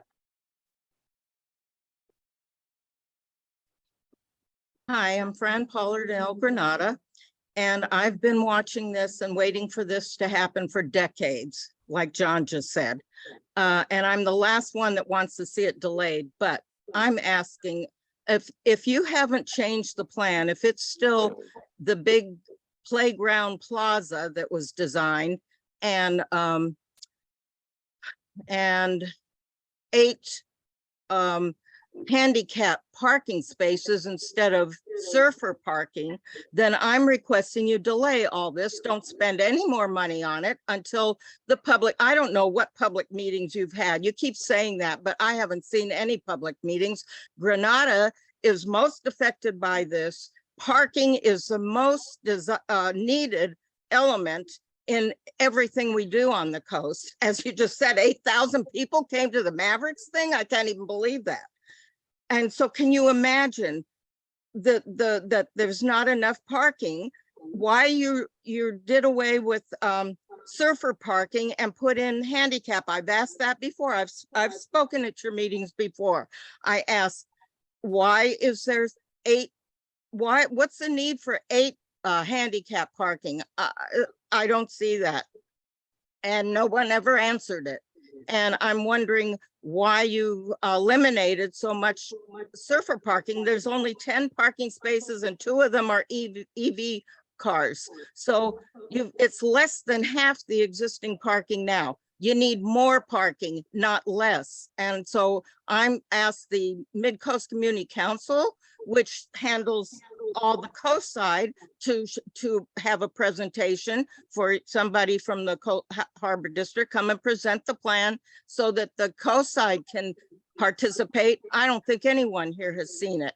And I'm one of the few that have been paying attention to this. And also Half Moon Bay, I know it went through the Planning Commission. There were only a few people there and they passed it and didn't go to the city council. So they need to make a presentation there, or you need. Thank you, Fran. Okay, I see any other members of the public, their hands raised. Captain Mini briefly did, but seemed to take it down. All right, commissioners, do I have comments or motion? Motion to approve the change order to amend the ongoing Pillar Point Harbor RV Park restroom and green space project design, engineering, permitting, construction, support, professional services agreement with Quest Engineering Corporation for an additional amount of $322,000 with $120,750 contingency to provide the additional necessary design, engineering, permitting, grant compliance, and construction support, and authorize the general manager to issue additional change orders up to the contingency amount and approve an increase in the capital expenditure appropriations of $452,750 to be funded by available working capital. I'll second that. Commissioner Lorenz, you've got your hand raised. I'm sorry, I didn't set. I do. I have a question for John, if I may. John, in the report, it says that there were challenges working with the RV park owner and the utility companies. Was that a statement saying that they were helping with the challenges, or that they themselves were the challenges? I believe we worked cooperatively. However, we did have to have multiple more additional meetings than were anticipated, Ed, which I guess is just not unusual, as we kind of went through some negotiations, about whether or not we were allowed to tap into existing electrical cabinets, or we had to go ahead and replace and build all new and permit for all new, which is what we ended up having to do. Okay, so glad to hear that it was cooperative. Yeah. Thank you. That's a good question. Great, we've got a motion and a second on the table. There's no further discussion. Roll call. Melody. Commissioner Lorenz, Yes. President Ryring, Aye. Commissioner Zemke, Aye. Commissioner Matoush, Aye. Commissioner Changarelli. Aye. Great, that motion carries. And we're gonna on to the next item, which is item number 15. We have informational item next on used marine flare disposal update. Mr. John Warren presenting. This question came up last month at our board meeting. Yes, commissioners, the general manager and the board directed us to do some more research on the potential for us to assist in collection of recreational and potentially commercial vessel flares, that are outdated and need to be disposed of properly. So I've asked Chris Tibby, the harbor master at Pillar Point Harbor, who's got extensive experience with the expertise in this field. He's put together, I think, an excellent staff report, and he'll give us a briefing now. Thank you, Chris. You're on mute, Chris. Thank you. Good afternoon, President Ryan, Board of Commissioners. As John said, this is just primarily information, and we're going to move into some other options, and I'll make sure you get updated through these meetings in subsequent time. For a little bit of background, flares expire after 42 months and must be replaced to meet the U.S. Coast Guard's carriage requirements. Simply throwing expired flares into the trash would be an environmental and health hazard, as they contain highly toxic chemicals such as perchlorate. Unfortunately, there is no single agency or organization handling this disposal of unwanted expired flares in the U.S., which has resulted in the disposal of expired and marine flares, as noted, not only in hazardous materials, but also explosives and challenges to marinas nationwide. As marine flares are considered hazardous materials and explosives, in order to even transport the expired flares, it is required to first obtain state and federal permits from California Department of Toxic Substance Control, U.S. Department of Transportation with a special permit, and a U.S. EPA permit. There are also strict requirements for how they are stored, transported, and disposed of. California regulations allow individuals to hold and transport or store up to 50 pounds of their own pyrotechnic flares. Health and Safety Code section you'll see in the report. This gives boaters the ability to transport flares from the point of purchase to their home and boat, and or to a licensed household hazardous waste facility for proper disposal. Haulers that collect, transport, or store pyrotechnic flares are required to be licensed for that purpose and registered by the DTSC to transport explosive waste to a permitted hazardous waste facility. If any unlicensed person accepts pyrotechnic flares for disposal, they're breaking the law. This is the main reason why harbors and marinas cannot simply accept expired flares. Historically, district staff have requested the assistance from San Mateo County Environmental Health, who have applied for Cal Recycle grant to fund the proper and legal means to collect and dispose of the expired marine flares. In 2019, through a Cal Recycle grant, SMC Environmental Health contracted with Clean Harbors Environmental Services to obtain all permits, procure necessary safe containment equipment, and collect used flares at district facilities on November 5th, 2019, and transport them in accordance with all state and federal laws to their facility in Colfax, Louisiana for disposal. The events that are organized through or rely on grant funding through Cal Recycle are for recreational boaters only. Commercial fishing charter vessels are unable to use these programs, and their options for disposal are much more limited.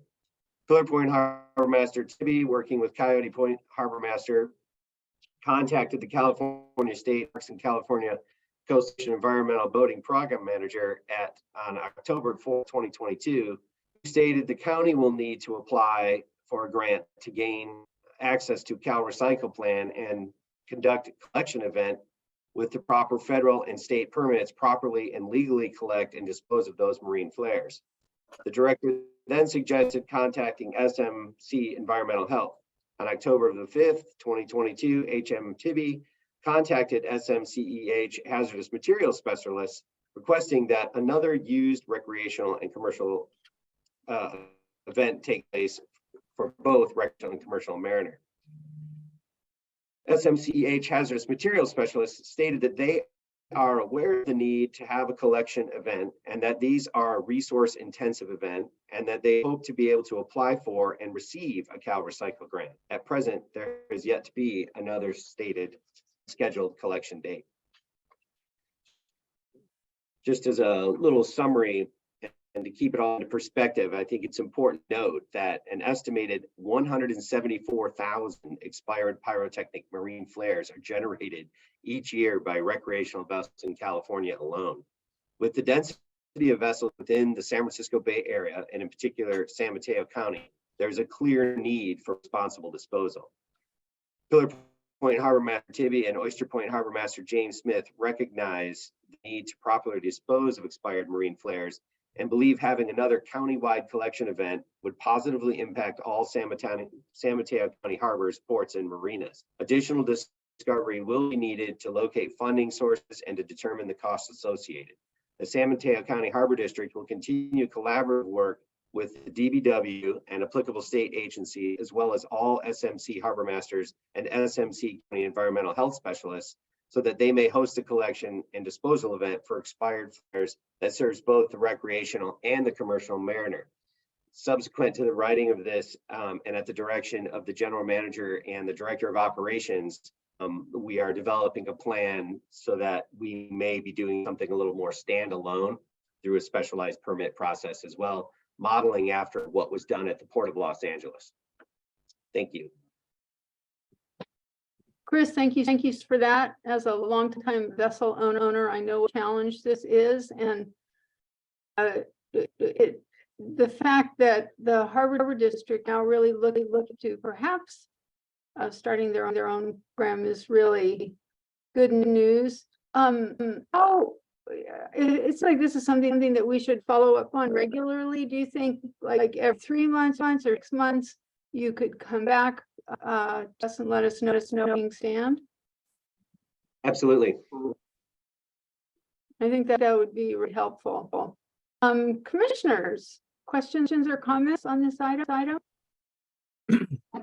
Similar to President Reiring's comment about having a long-time vessel, I've spent the last 31 years on vessels in the harbor, and I've generated more than my fair share of flares, and I've gone through amazing machinations trying to get rid of them properly. So I really appreciated the event we had in 2019, I believe. And yeah, 2019. To give you an idea of some of the details on that, a special truck had to be commissioned to drive the flares that were collected back to somewhere like New Orleans or something. It was an amazing process of the licensing, some of the things that Chris described. Transporting these things is some wild stuff. These things are aerial. They shoot off, or the little shotgun shells. Well, those are classified as explosives. You have to turn those into the bomb squad. So it's been a wild thing, and I'm glad we're looking at trying to help our boaters do the right thing. Yeah, that's great. That's great. Jim, I'd like to ask that this could be, I won't next year, but perhaps this could be on some kind of a rotation on our agendas, just to give us a prize of the issue. As we develop this program, again, like Chris said, we're looking to get our own permit to receive the explosives and the hazardous materials. Once we receive them, we'll turn them over to a certified transporter and for disposal, which will hopefully, our goal is to do it with grant money, which is already being used for this purpose, or some of our own money to do that, to get these things off the street. The LA program brought in, I think 400 pounds of marine flares. And the dates of them were very old.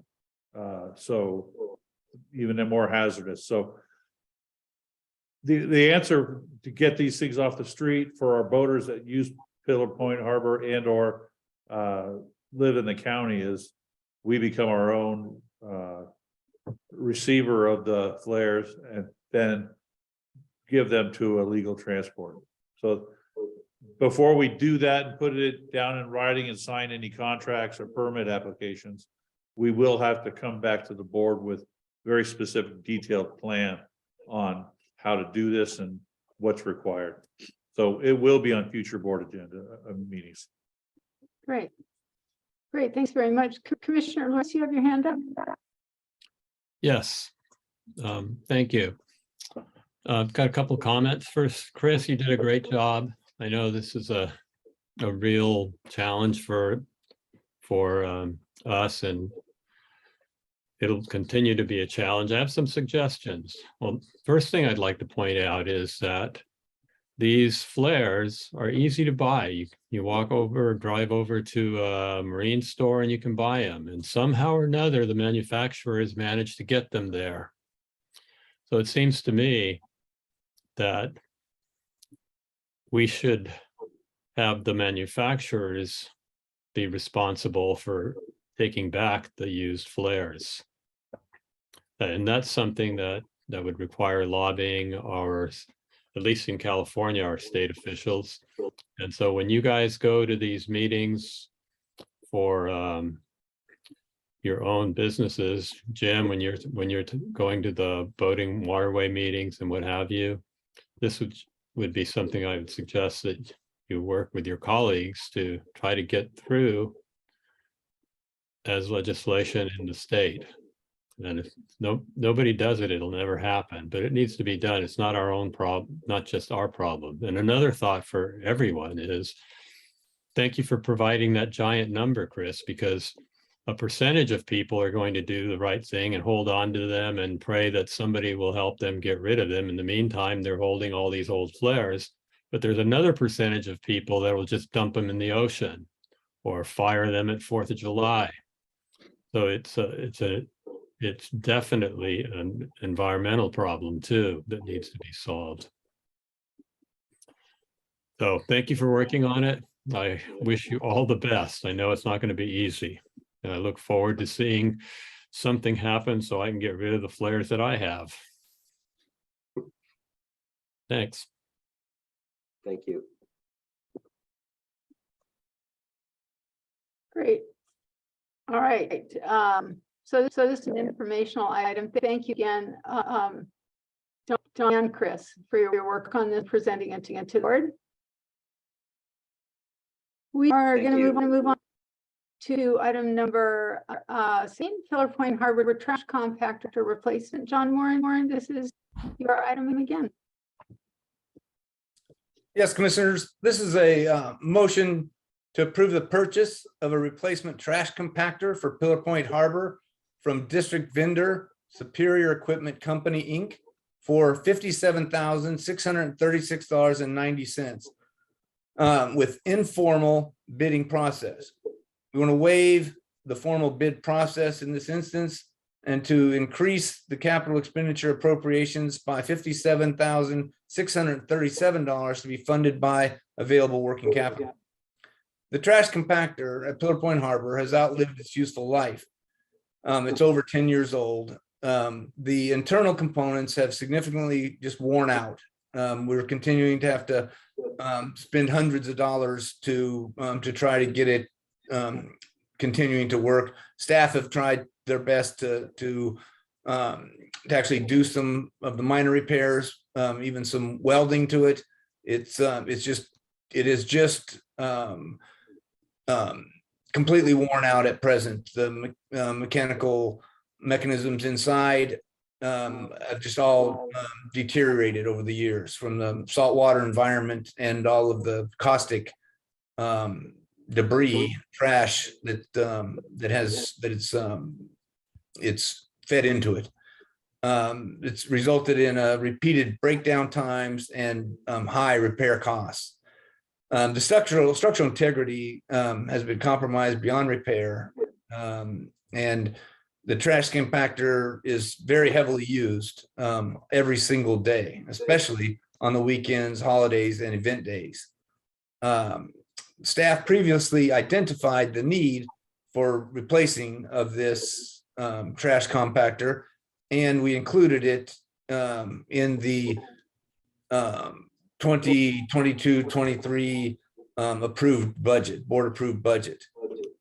Staff were able to solicit 3 informal bids and found the bid from Superior Equipment Company, Inc. to be the best overall value for the district, which included the consideration of cost and their ability to actually be here in order to maintain and warranty the within a quick time frame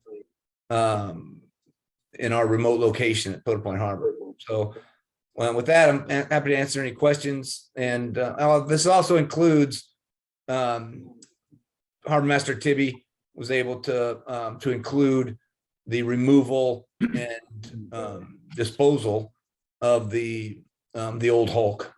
So with that, I've got nothing more to add, but available for questions. And the staff does recommend the board approve the aforementioned motion. Great. Any questions, or do I have a motion?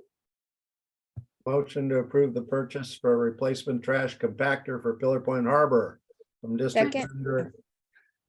Commissioner Lorenz, you have such good minutes. You raised your hand. Thank you.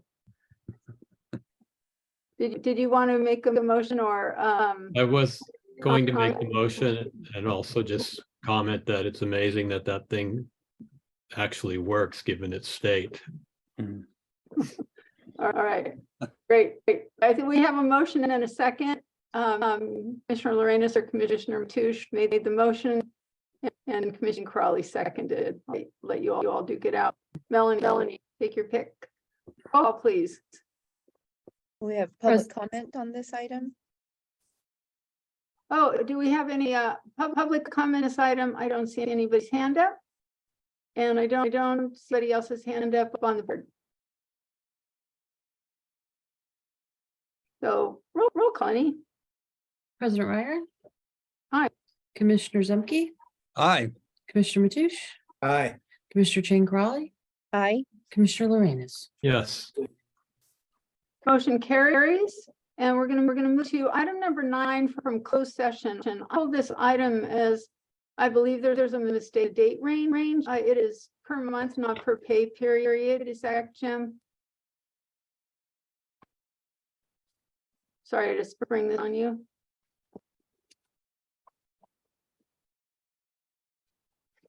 Jim, you're on mute.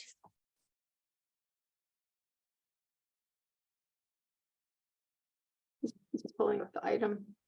Oh.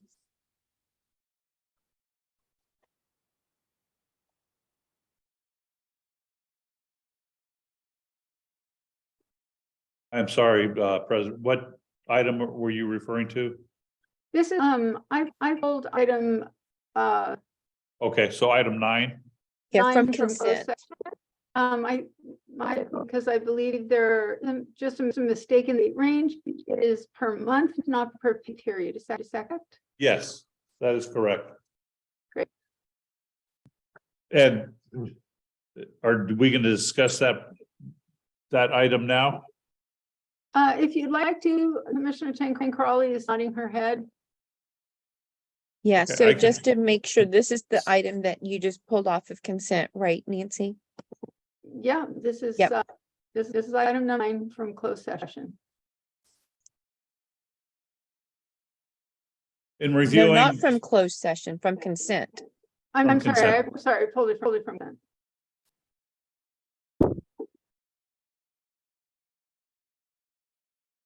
in reviewing senior staff's benefits, we came across an inconsistency in which affected our accounting manager, Mr. Boomer Hawthorne.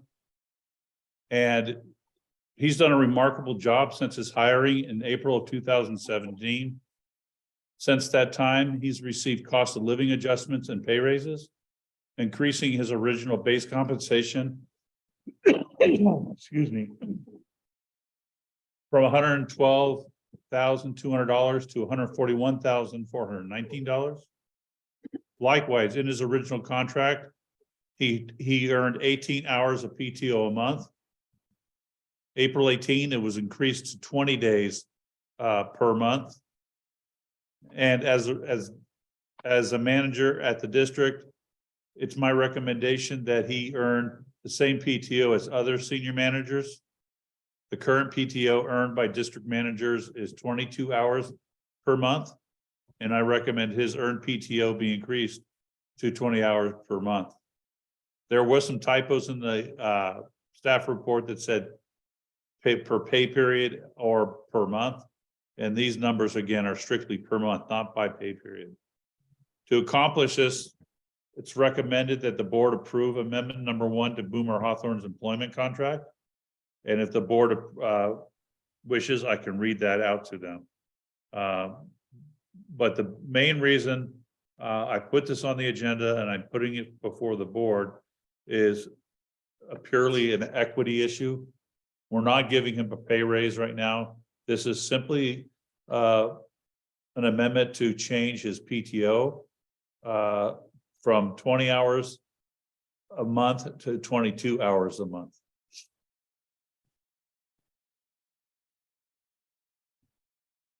Anybody for any questions you may have? Okay, just a Great, quick, thank you, Jim. Commissioner Charlie, you have your hand raised? yeah, just a quick clarification. You just said it at the end. Is it 18 to 22 or 20 to 22? And it's a total of 22 and not 20, correct? Because you had mentioned 20.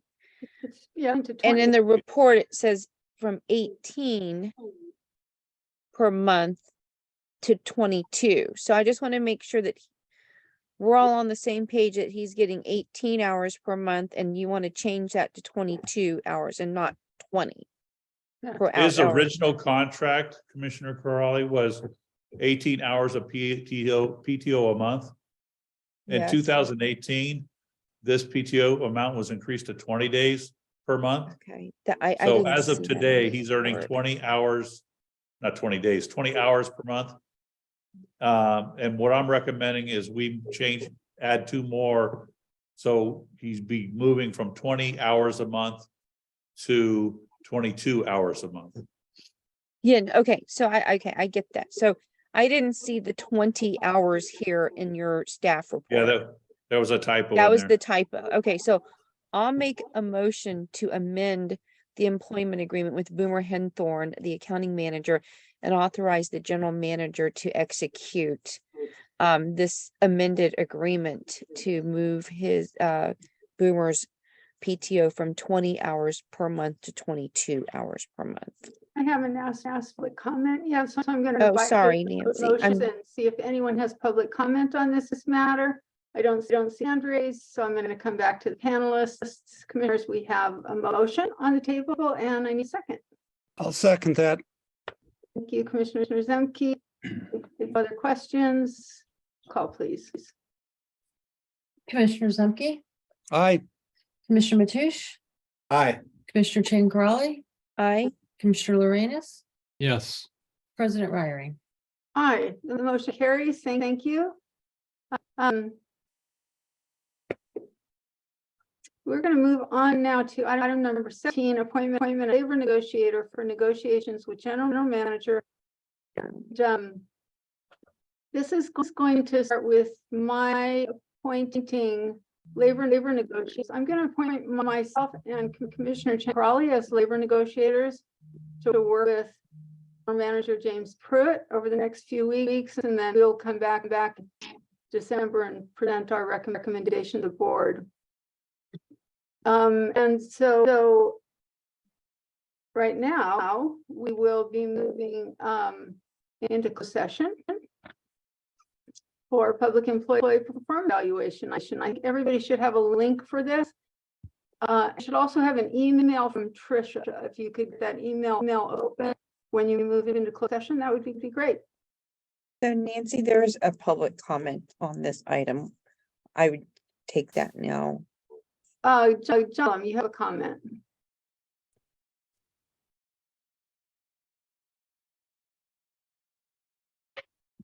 Well, I was going to thank you for moving closed sessions to the end of the meeting so it would make it convenient for the public to hear commissioner comments and future agenda items. I had to step out of the room for a moment. I got a job, but did I miss it all? Did you go through future agenda items and activity reports, or did President Waring just decide to change the agenda capriciously? Thank you. So I'll see you all in closed session. So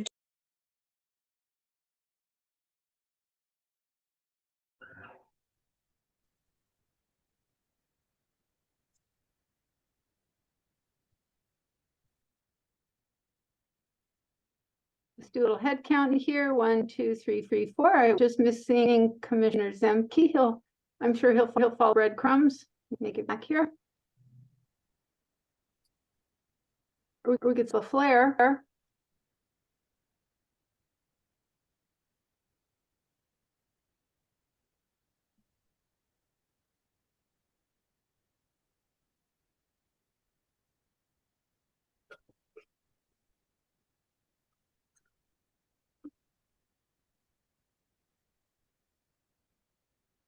There are. Okay, great.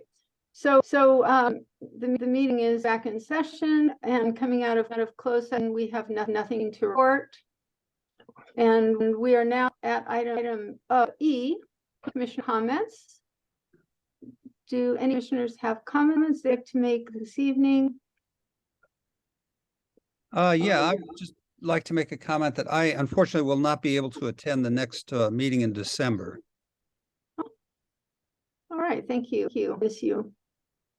Commissioner Crowley? yeah, I have a quick question for Jim.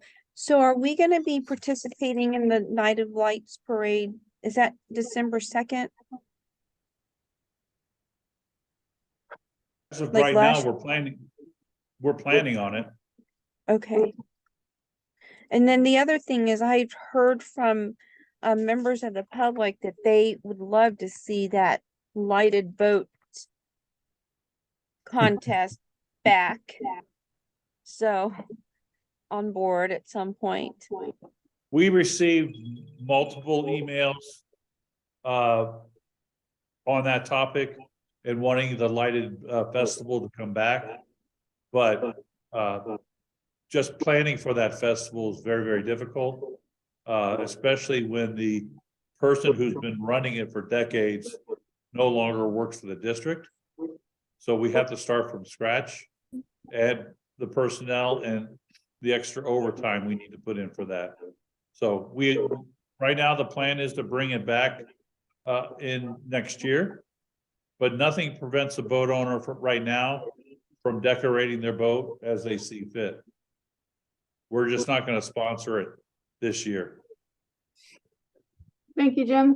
Commissioner Ennis, you've got your hand up.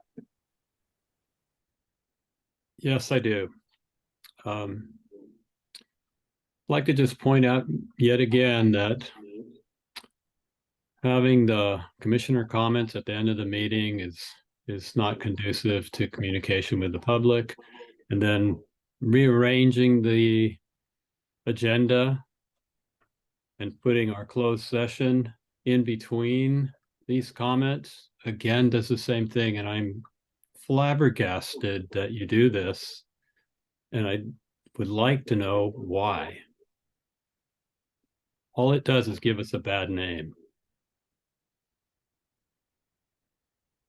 Commissioner Lorenz, I couldn't disagree with you more, and it is the prerogative of the president to rearrange. And today I did it because I wanted to put the appointment of labor negotiator with the public employee performance evaluation. I think there was no harm done, but thank you for your comment. I think the public would disagree with you. Well, I know one would, and when I'm going to call next, Commissioner John, Commissioner John Owen, you have a comment.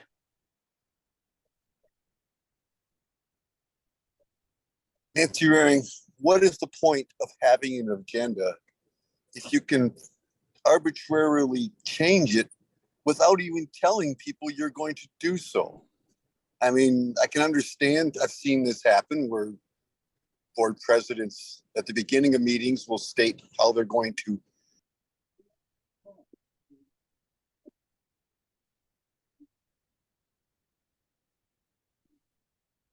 Mohit, can you start the time again? That was me. I'm sorry, John.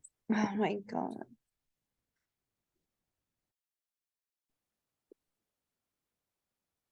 John, go ahead. Sorry. I was just trying to lower your hand and I pushed the wrong button. No, I appreciate it, Melanie, but I can tell that Ms. Jane Corrali, with her "oh my God" comment, is either upset with you or upset with the fact that there's public participation. And none of them, she doesn't care. And Ms. Raring, I don't understand what your attitude is. If you want to change the agenda, yes, you have that prerogative.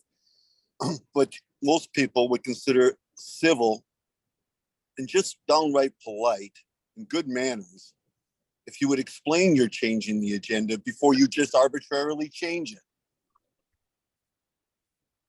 I believe this was a Brown Act violation.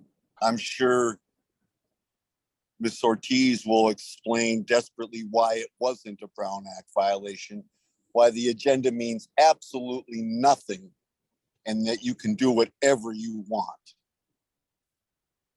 But Ms. Jane Corrali and Ms. Nancy Raring, this isn't the way to run a democracy. This isn't Donald Trump. This isn't the way we do things in America. We don't treat people like this just because you don't like them. We don't change the order of things just to make it inconvenient for people to participate. I don't know who you think you are, Miss Raring, but you ain't that person. You ain't even close to that person. You are just a public servant who was elected to do a job, and you've done it horribly. And you continue to arrogantly act this way and embarrass your staff and embarrass your whole organization because you simply cannot stick to an agenda. You simply cannot pay attention to what is going on during the meeting. You constantly need to be reminded that people are trying to participate. What is your problem, lady? Thank you.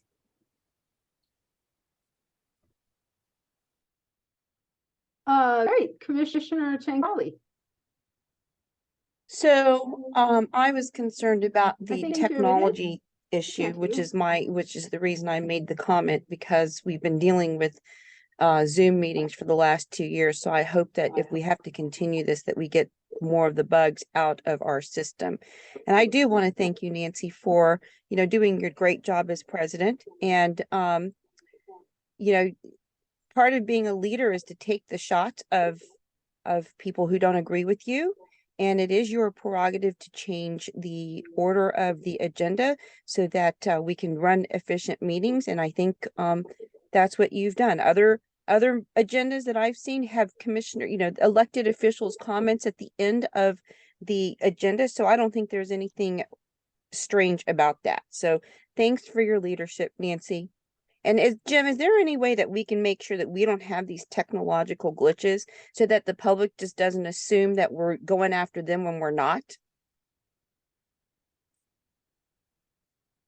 yes, we're actively working on improving our system. I know, we've had 2 years to do that, to deal with this. Yeah, Actually over 2 years, and we're still having these issues of, you know, not getting the clock done right, and so I'm hoping that we'll go back to in-person meetings soon, but we just shouldn't even, you know, have these types of glitches anymore after dealing with Zoom meetings for the last 2 years.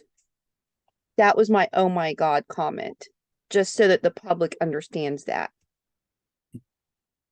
Thanks, Virginia. I think we've done a pretty good. It is a challenge, and when you sit through these Zoom meetings at an agency or your municipality, you see everybody the same kind of struggle. We're in this together, so we just do the best that we can muddle along. I see a member of the public has his hand raised, and Captain Smitty, you're on. All right, let me try. So am I unmuted? Hello? Yeah, Can you hear me? loud and clear. Okay. All right. First off, I want to talk about the technology of this. It's a love-hate relationship with this. I applaud you for continuing with the Zoom meeting format. It allows people like me that are just a working slob trying to get through my day to still participate, even though it's minimally. And I understand that the technology, yes, we've had several years to work on the bugs on this, but it invariably they do updates to different systems there, and there's always glitches. I was at a PFMC meeting and they had the same kind of issues. I appreciate that you keep this format. I look forward to the future to being able to participate in this format. And I just wanted to say that thank you very much for continuing it. Thank you, Captain Smith. Your point is well taken. I do sort of I see a lot of movement toward hybrid meetings, and I think that that's really a great idea. And even for those of us on commission who may be coming from, you know, locations not on the coast, I do remember the 1 year that I was commuting to for meetings that were in person. It was traffic sometimes unbelievable. I had to allow an hour and a half to get the meetings, and getting stuck. You could still be in your car and have your phone on and at least try to participate in the meeting going forward. Commissioner Chen Crowley, your hand is up. Yeah, thank you. So I just want to say that the HR committee met, and we did do a hybrid. So I'm not suggesting that we're gonna go back to an old way to disallow public participation. I think, in fact, we're trying to expand it with the hybrid meeting. So I guess I just want to get the glitches out, because we had so many of them at the HR committee. It was our first meeting that was a hybrid meeting in person and, you know, online. And, you know, thank you to Melanie and Julie and the staff for, you know, making that work. It was not easy, but I just want us to get the meetings, the technology, glitches resolved so that the public doesn't have to be inconvenienced. But I mean, thank you for doing this, but it looks like we're going to be continuing with the hybrid meetings because we have the system set up. So for those who are concerned that, you know, they're going to have to come into every meeting, that's not necessarily true. We had the hybrid meeting for the HR committee meeting, and I think that we're going to continue with that.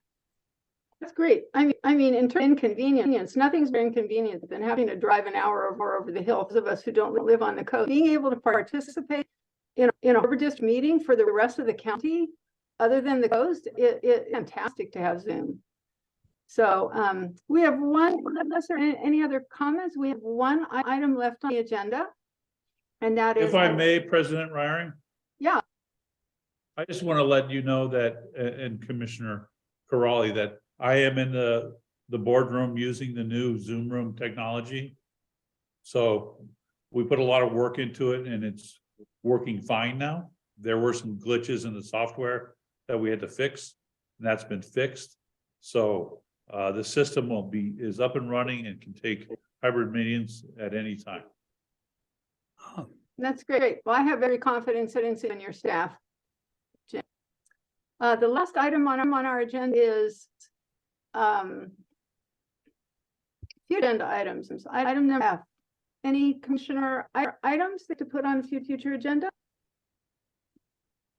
I see hand raised in the public column.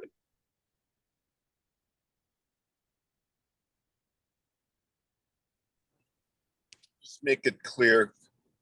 Just want to make it clear to staff that I understand the difference between a technological problem caused by Zoom and the platform itself and mistakes made by staff. Generally speaking, very few mistakes have been made by staff. And the "oh my God" comments about somebody just asking to restart a clock seems way over the top. And the implied criticism of Melanie and the rest of the staff over that is just bogus. Everybody's been putting up with this, Ms. Corrali. It's difficult, Zoom meetings, I agree. But I see the same kind of glitches occur at private company meetings where thousands and thousands and millions of dollars in contracts are on the line. So this is not a problem with staff. This is a problem with Zoom. And that's just the way it is. And you're just going to have to accept that, Ms. Corrali, that sometimes the internet gets overloaded. Sometimes it just doesn't work. The whole meeting, we've been listening to an echo on Ms. Raring's phone, and nobody's cared to do anything about it. Ms. Raring simply would just need to sign off and sign back on again. She's not into it. So let's just keep it clear. Staff has done a great job over these last 2 years. These meetings are incredibly difficult to put together over Zoom. And for you to comment in the way you have, Ms. Corrali, and to call out the Lord himself over a simple mistake over starting a 2-minute timer is simply ridiculous and very indicative of the kind of person you are. Thank you.